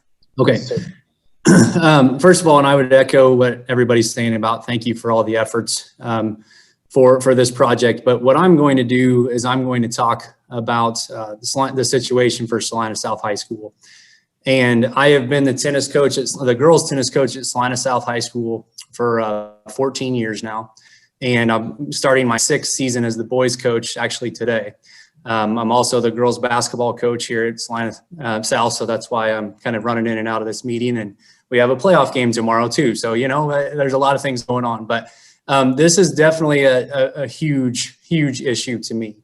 I'm actually starting my 33rd season, so to speak, and no, I'm not that old. Okay. But the 33 with the fall and spring seasons, we've had, this is my 33rd tennis season. And quite frankly, on the South side, we have been fairly successful. You know, obviously everybody knows how talented Salina Central has been over the years in tennis.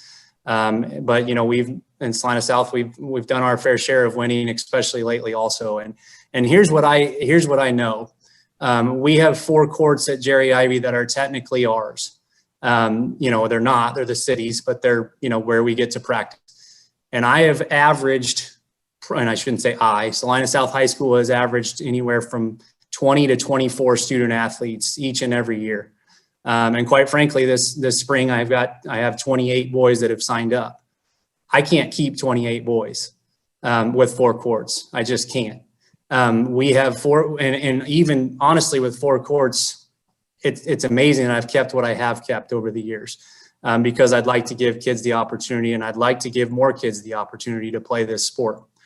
We have times where we have to work on doubles almost primarily. We have, you know, we'll have 3 courts going on in our practices, and the 4th court, we're sitting there drilling with 12 kids as there's a doubles match going on right next to them. We have to warm up at times on the basketball court or the sand volleyball court. It honestly is just, it's rough, you know, and if you compare where we're at, like 5 and 6A tennis programs around the state of Kansas, I guarantee you we're towards the bottom 5 to 10% when it comes to facilities. And I would also say that, you know, and I don't know if I should bring this up or not, but I'm going to, our team has a nickname for a ball that hits the crack and we have to replay it. And it's Jerry Ivy. And we call it a jivvy is what we call it. And at any point, and it's kind of fun, you know, we've made it kind of a joke out of it. But if a ball hits a crack and it bounces like it would not bounce on a regular tennis court, hey, you got a jivvy, it's a replay.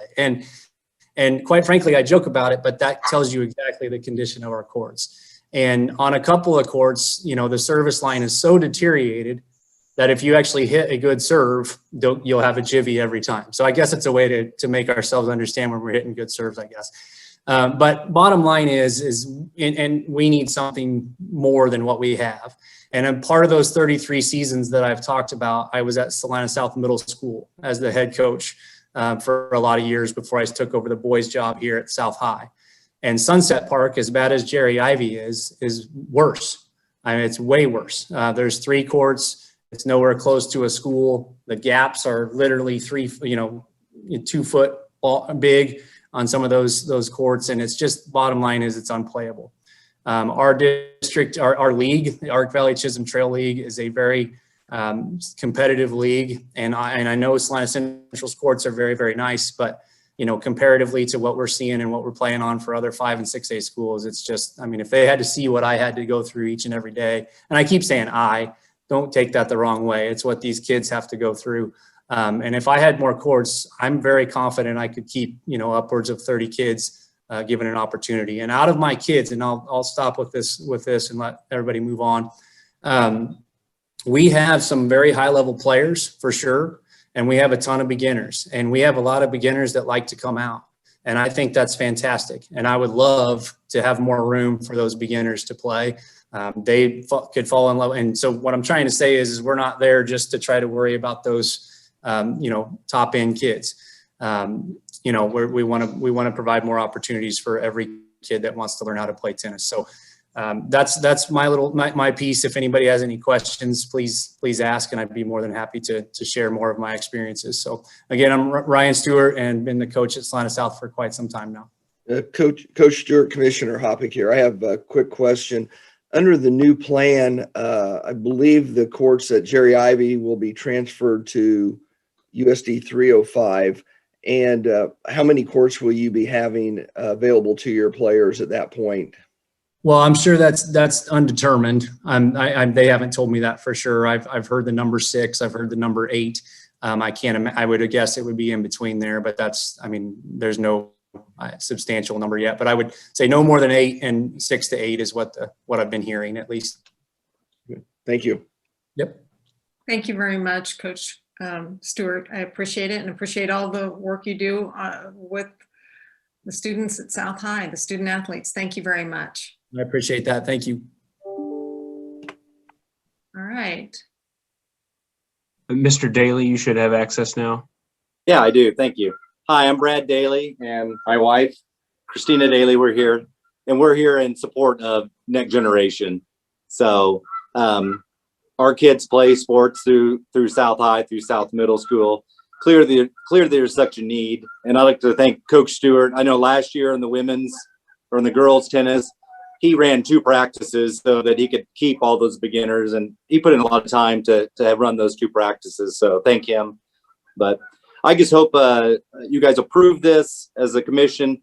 I think there's such a need for it, and Next Generation has raised the money now to help this project along. And I hope it does, because I know how difficult that is to get those funds pledged and donated as well. And I hope this moves forward. So thank you. Thank you very much, Dr. and Mrs. Daly. I appreciate the remarks. Is there anyone else from the public that has questions or would like to make a remark? All right.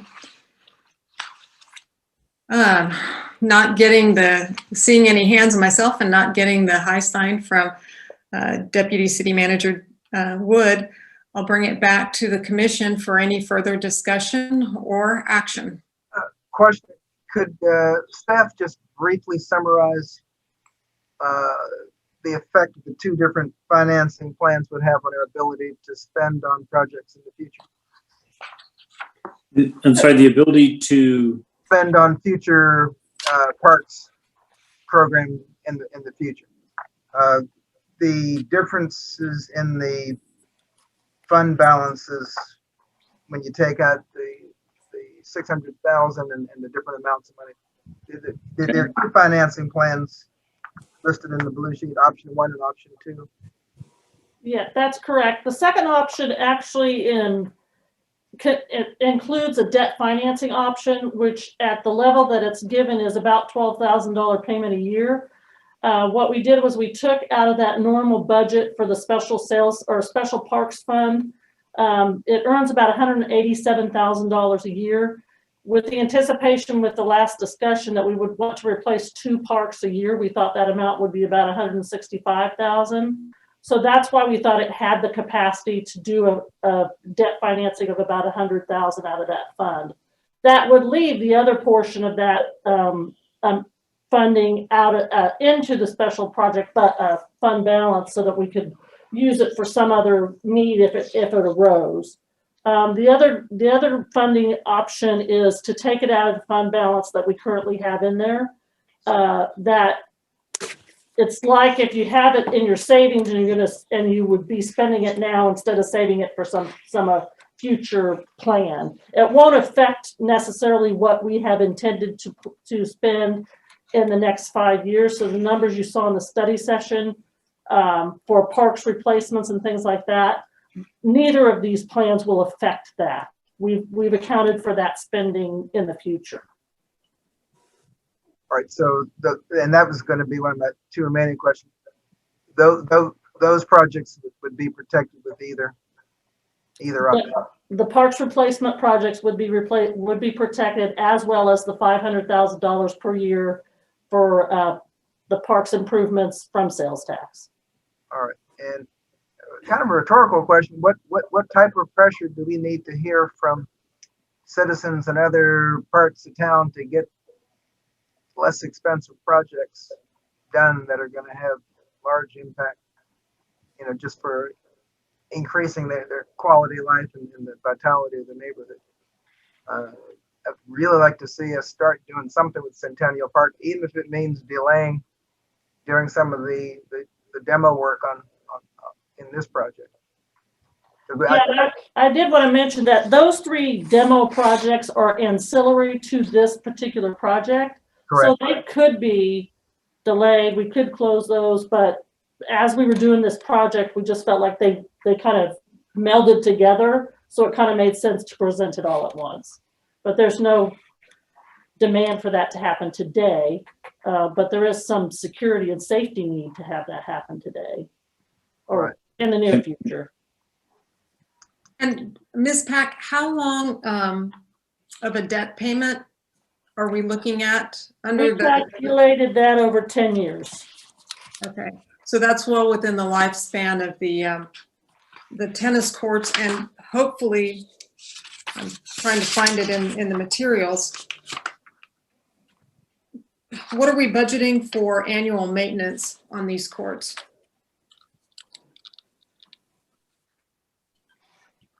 That would be a Chris question. It looks like he's trying to unmute there. Yes, ma'am.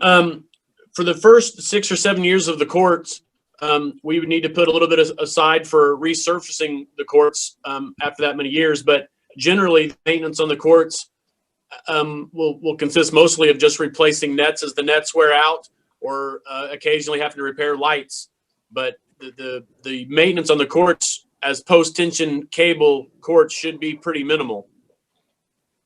But thank you, Mr. Cotton. But like ideally, what should we be setting back? Because I mean, if these courts have, a 20-year lifespan, just based on what we saw in terms of our park motor fleet, ideally, what would we be putting back each year in order to address those longer term maintenance or reconstruction needs? Commissioner Hoppick here, I believe on the second page, I knew I saw it someplace. I couldn't find it. They have an estimated every 8 years they would need to spend $6,000 per court to. Okay, I got you. So that would be a total of $72,000 every 8 years. So. Gotcha. Thank you. That's exactly what I was looking for. I knew I'd seen it someplace. Thank you. So that same $10,000 we would spend for debt financing could go into a sink fund to resurface the courts. Mm-hmm. Yes. If I might ask, you talk about financing options, but it doesn't look like those are referred to in the resolution. So I presume that decision point will come later in this process somewhere. Correct. If we pass the resolution of support today, then that'll give Salina Net Generation the indication of support, and they'll continue to do their fundraising. We'll then put together both an agreement between the city and Salina Net Generation, as well as the rest of the details that we're talking about here. Does Ms. Pack have something to say? No. Okay. I just saw your square light up. you know, I would say that from my perspective, I'm really pleased that we're going to get something done with the, let me see if I can get my terminology, with the Kenwood Park pool. That should have been done years ago, filled in, something done with that facility. So I'm glad to see we're moving forward with that. I am, you know, I struggle with the idea that we do a parks master plan and it has certain priorities, and then we step into the plan and suddenly it seems like it changed. You know, the baseball project was not there, but suddenly we're doing it. I mean, it was there in pieces, but they were 10 years in the future, and the same thing, sort of things happening here. But I also realize that those sorts of things have to be flexible, and that whoever the consultant was and whatever citizens they talked to, you know, probably had good intentions, but it's not necessarily written in stone. So we have to be a little bit flexible with that regard, and certainly having some private investment to partnership with, you know, adds a certain amount of attractiveness to the project. So you know, I would have to say that generally I don't have a problem with the project. I think that it's a good thing to proceed with. We clearly have issues with the existing courts. You know, when you're having to warm up on sand volleyball courts, that just doesn't strike me as a good tennis warm up, even though I'm not a tennis player. But I do know that it's a sport that's relatively easy to participate in. People can do it with a relatively small investment. And, you know, I've done it a few times and it's fun. I'm no good at it. So I think I would be generally supportive of the project. One question, as we provide for the total 860,000, that does not obligate us to do or the earmark. Does that money have to stay earmarked just for those specific demo projects? Or is that money that we can massage and, you know, as like repurposing the old pool that's been filled in? The $864,000 does not include those 3 ancillary projects of demoing the courts and demoing the Oakdale pool. The 864 is the $600,000 cash investment, and it's the Kenwood pool demo, the rodeo grounds demo, and the clubhouse rehab. That's all that's included in that 864. Any of the other funding is clearly up to us whether we want to move forward with those projects. So the elements that Debbie just described are all instrumental to the tennis proposal that's before us. Right. Right, but the demo is listed on option 1. It's listed under the 864. Unless I'm just reading this wrong. It is, but it's not included in the 864. Oh, I was on the same page as Commissioner Davis. It is confusing. Sorry. Okay.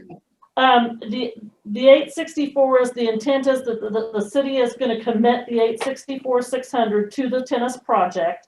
The optional commitment for option 1 is the demo of the Sunset Courts, the demo of the Oakdale Courts, and the demo of the Oakdale Pool.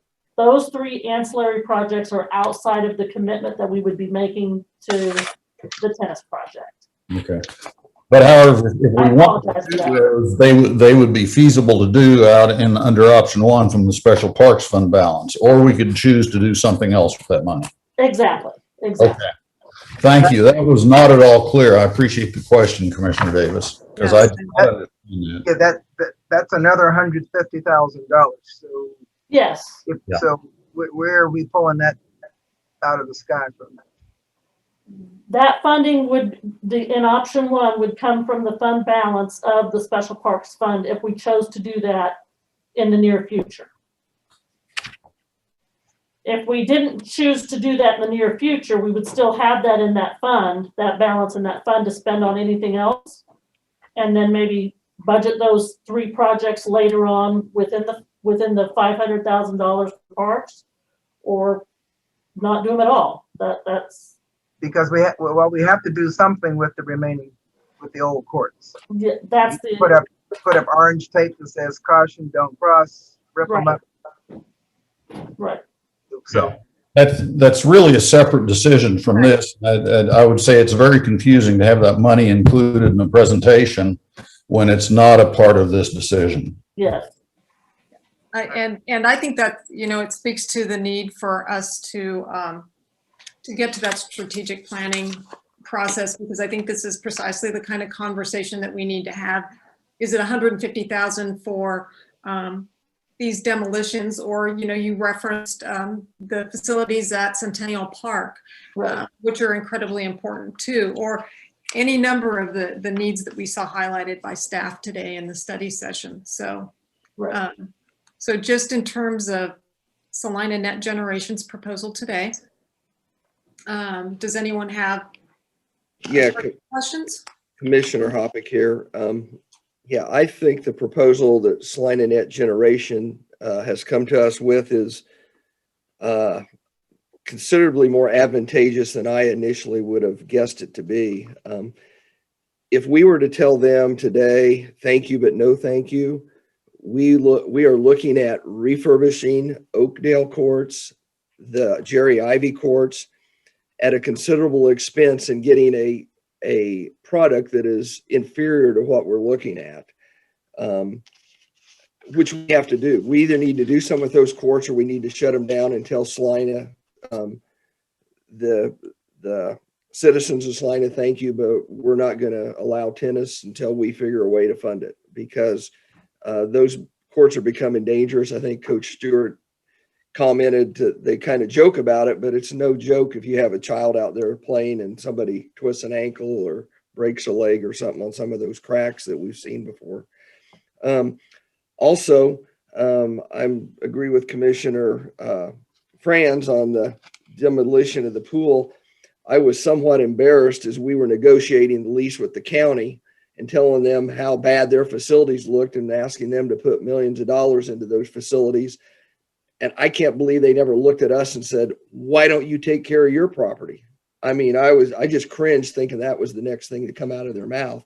The old shower house needs to be updated. I mean, if you go by and look at it, it's got rotting wood, it's got paint that's coming off of it. That pool is being used as a facility to store equipment without a fence around it to hide it. So I think we take care of several problems at a cost that is beneficial to the taxpayer. So I am strongly in favor of the Salina Net Generation proposal.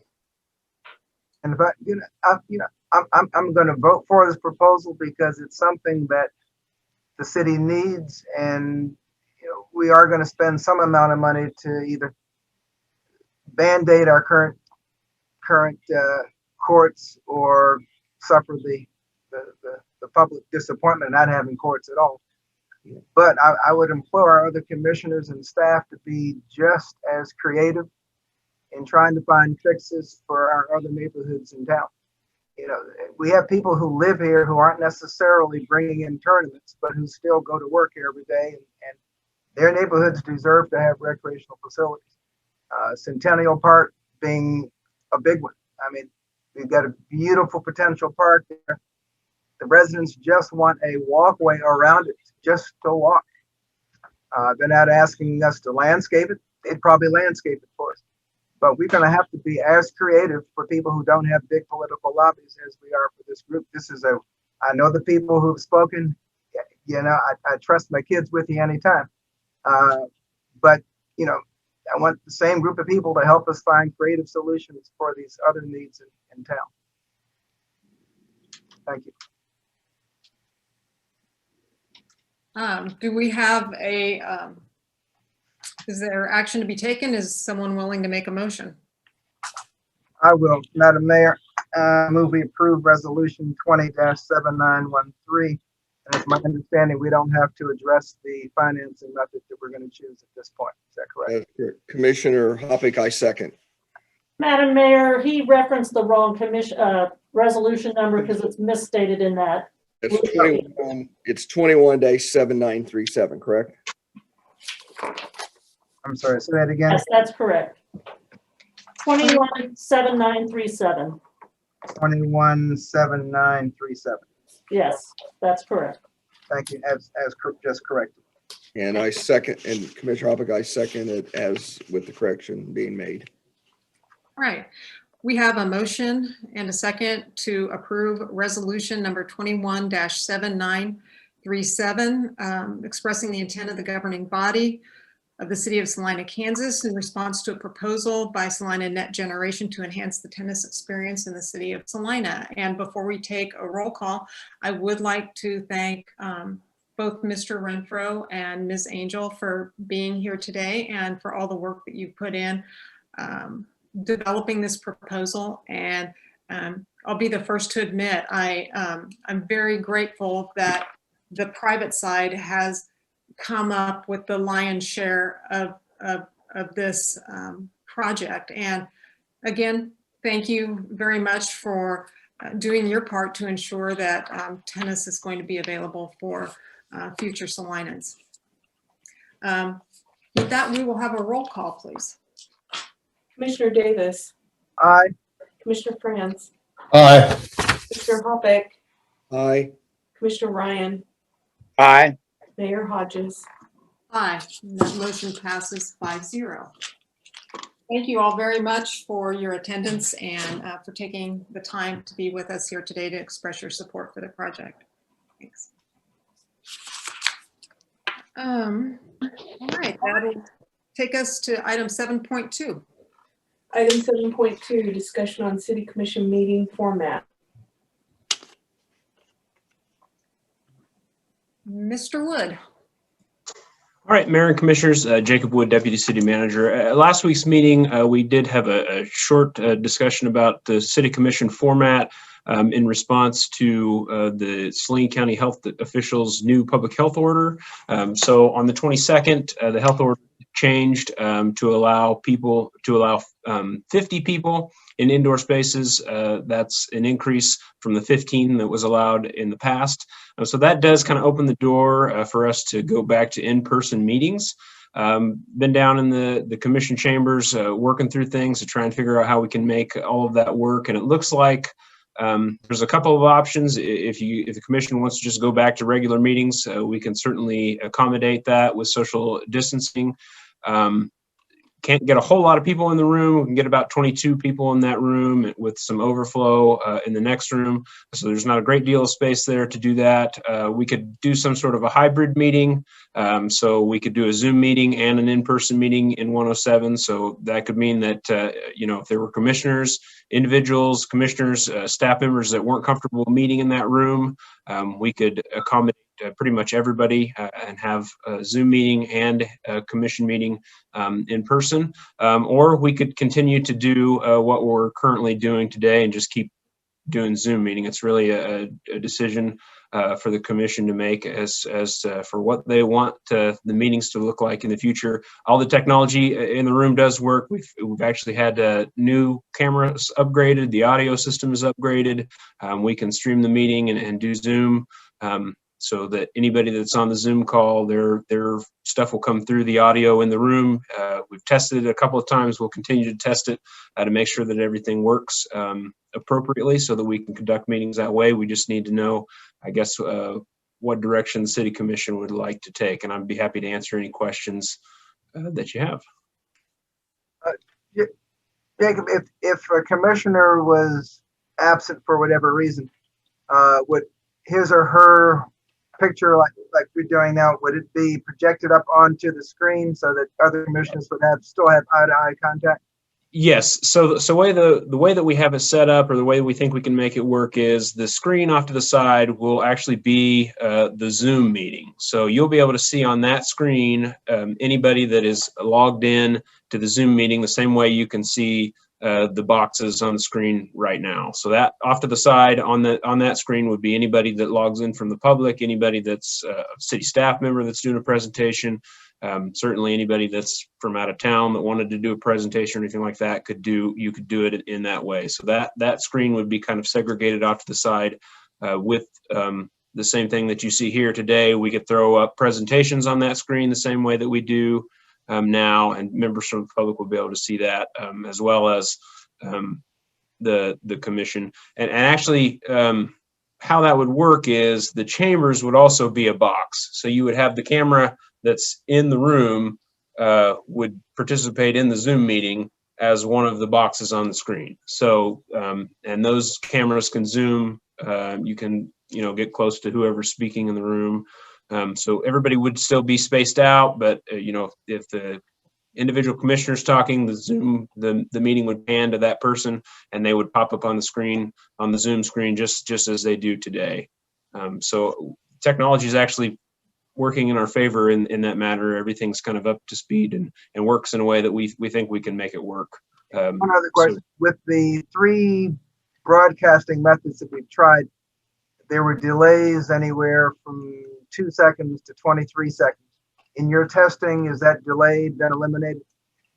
So there still will be a delay for the feed that goes to the access channels, but it will be cast just like this meeting is cast on Zoom, and it will be cast. They will actually cast it on Zoom as well. So there'll be a little bit, not on Zoom, I mean on YouTube. I'm sorry. So there will be a little bit of delay if you're watching it on TV.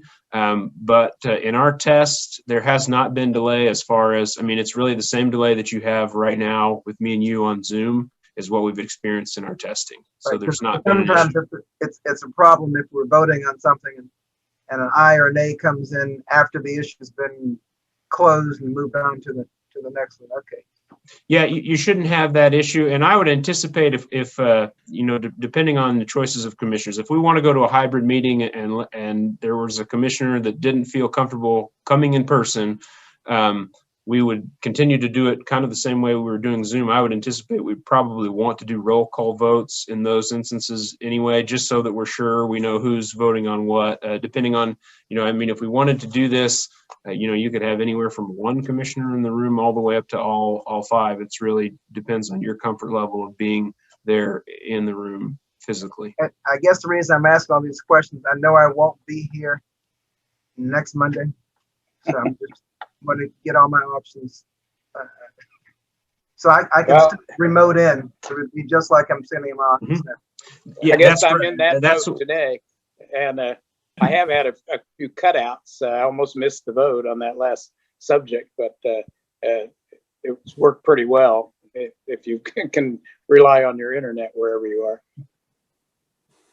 Mr. Wood, I was going to ask what the person's experience who's participating remotely would be, but I think you kind of addressed that, is that they will be able to see what's transpiring in the commission chambers. They'll be able to see the commissioners as they speak.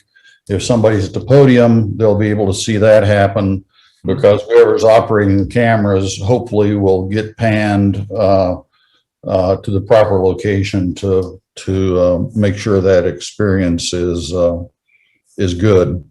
So thank you.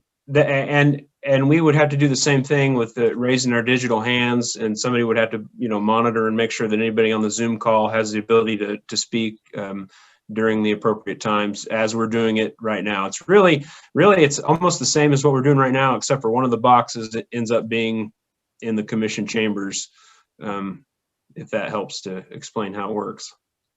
If I could interject one thing, Mr. Wood mentioned social distancing, and technically by definition a mass gathering is when social distancing cannot be observed. So it would be permissible to have up to 50 people in a meeting without social distancing. So I don't know that that's something that you want to entertain. Everything that the staff report provides in the way of numbers assumes that we continue to maintain social distancing, but from just a pure health order standpoint, we could have 50 people in that room without social distancing. So the health, and I'm asking out of ignorance right now, the health order does not require social distancing with 50 people in that room? The definition of a mass gathering in the health order is it presumes that you cannot maintain social distancing, and then it permits a mass gathering up to 50 people. So you could theoretically, I'm not saying that I'm recommending it for our meetings, but you could have up to 50 people without social distancing. I would not be inclined to do that. I would participate remotely in that case. But I do recognize that there are people out there. There are, two sorts of people. There are those who prefer to participate remotely because they're being cautious about the coronavirus, and there are people who absolutely detest meetings on Zoom and they want to be there in person. And to be honest with you, I'm a mix of those two people. I like in-person conversations, but I also recognize that what we're doing now is a required accommodation to the circumstances we find ourselves in. So I think if we can proceed with a hybrid approach that kind of addresses both of those needs under the health order, and given the status of cases in the community, I think we should try to do that. Yeah, I would also like to voice my support for a hybrid model. As Commissioner Francis noted, we all assess risk differently, and we're all probably in different categories for having been vaccinated, as are the people that want to interact with us. So I would like to see a hybrid model be adopted for the time being. And I would echo that, just so we're moving towards I hopefully unanimous decision about that.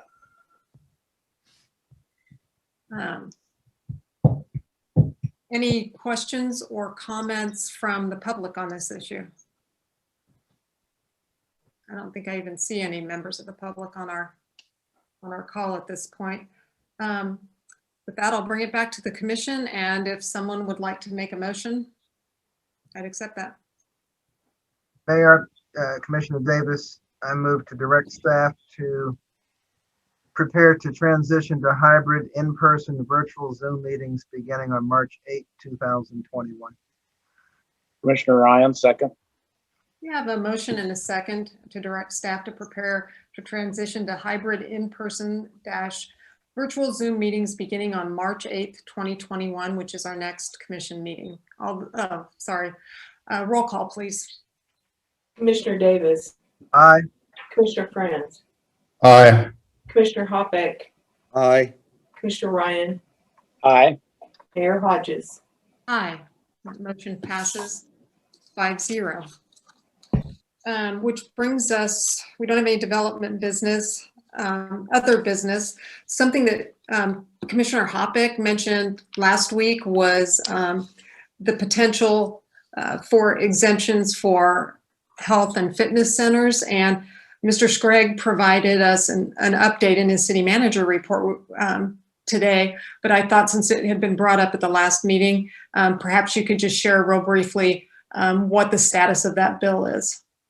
Actually, everything I know is thanks to Deputy City Manager Wood, so I'll defer to him. He had direct conversations on that. Yeah, so that amendment was actually to the bill that is looking at the changes for property tax lid, and it actually, that amendment actually never made it to the floor. They did never put it forward. I think they got some negative press early on, so it really didn't ever come up. So it's not a concern at this point, and that bill should be heard in the next couple of weeks. They're going to turn things around, so we should hear what the final is on what's going on with the actual property tax lid part of all of that, but we don't have clarity on that just at this point. But as far as gyms go, it's a non-issue at this point. Gotcha. And as far as what that property tax lid legislation will contain, since we don't know that at this time, if it's something that staff feels like we need to respond to, I guess that can be put on our agenda, and we can. On occasion, LKM will send out a notice with very short notice, and I'll respond as the city manager on behalf of the organization. But if the timing is such and the opportunity presents itself, we can certainly bring it to you for more formal action. Okay, thank you. Is there anyone else? Okay, is there a motion to adjourn? Move to adjourn. Second. Motion and a second to adjourn. All in favor, say aye. Aye. Aye. Aye. We'll see you next week. All right. Thank you.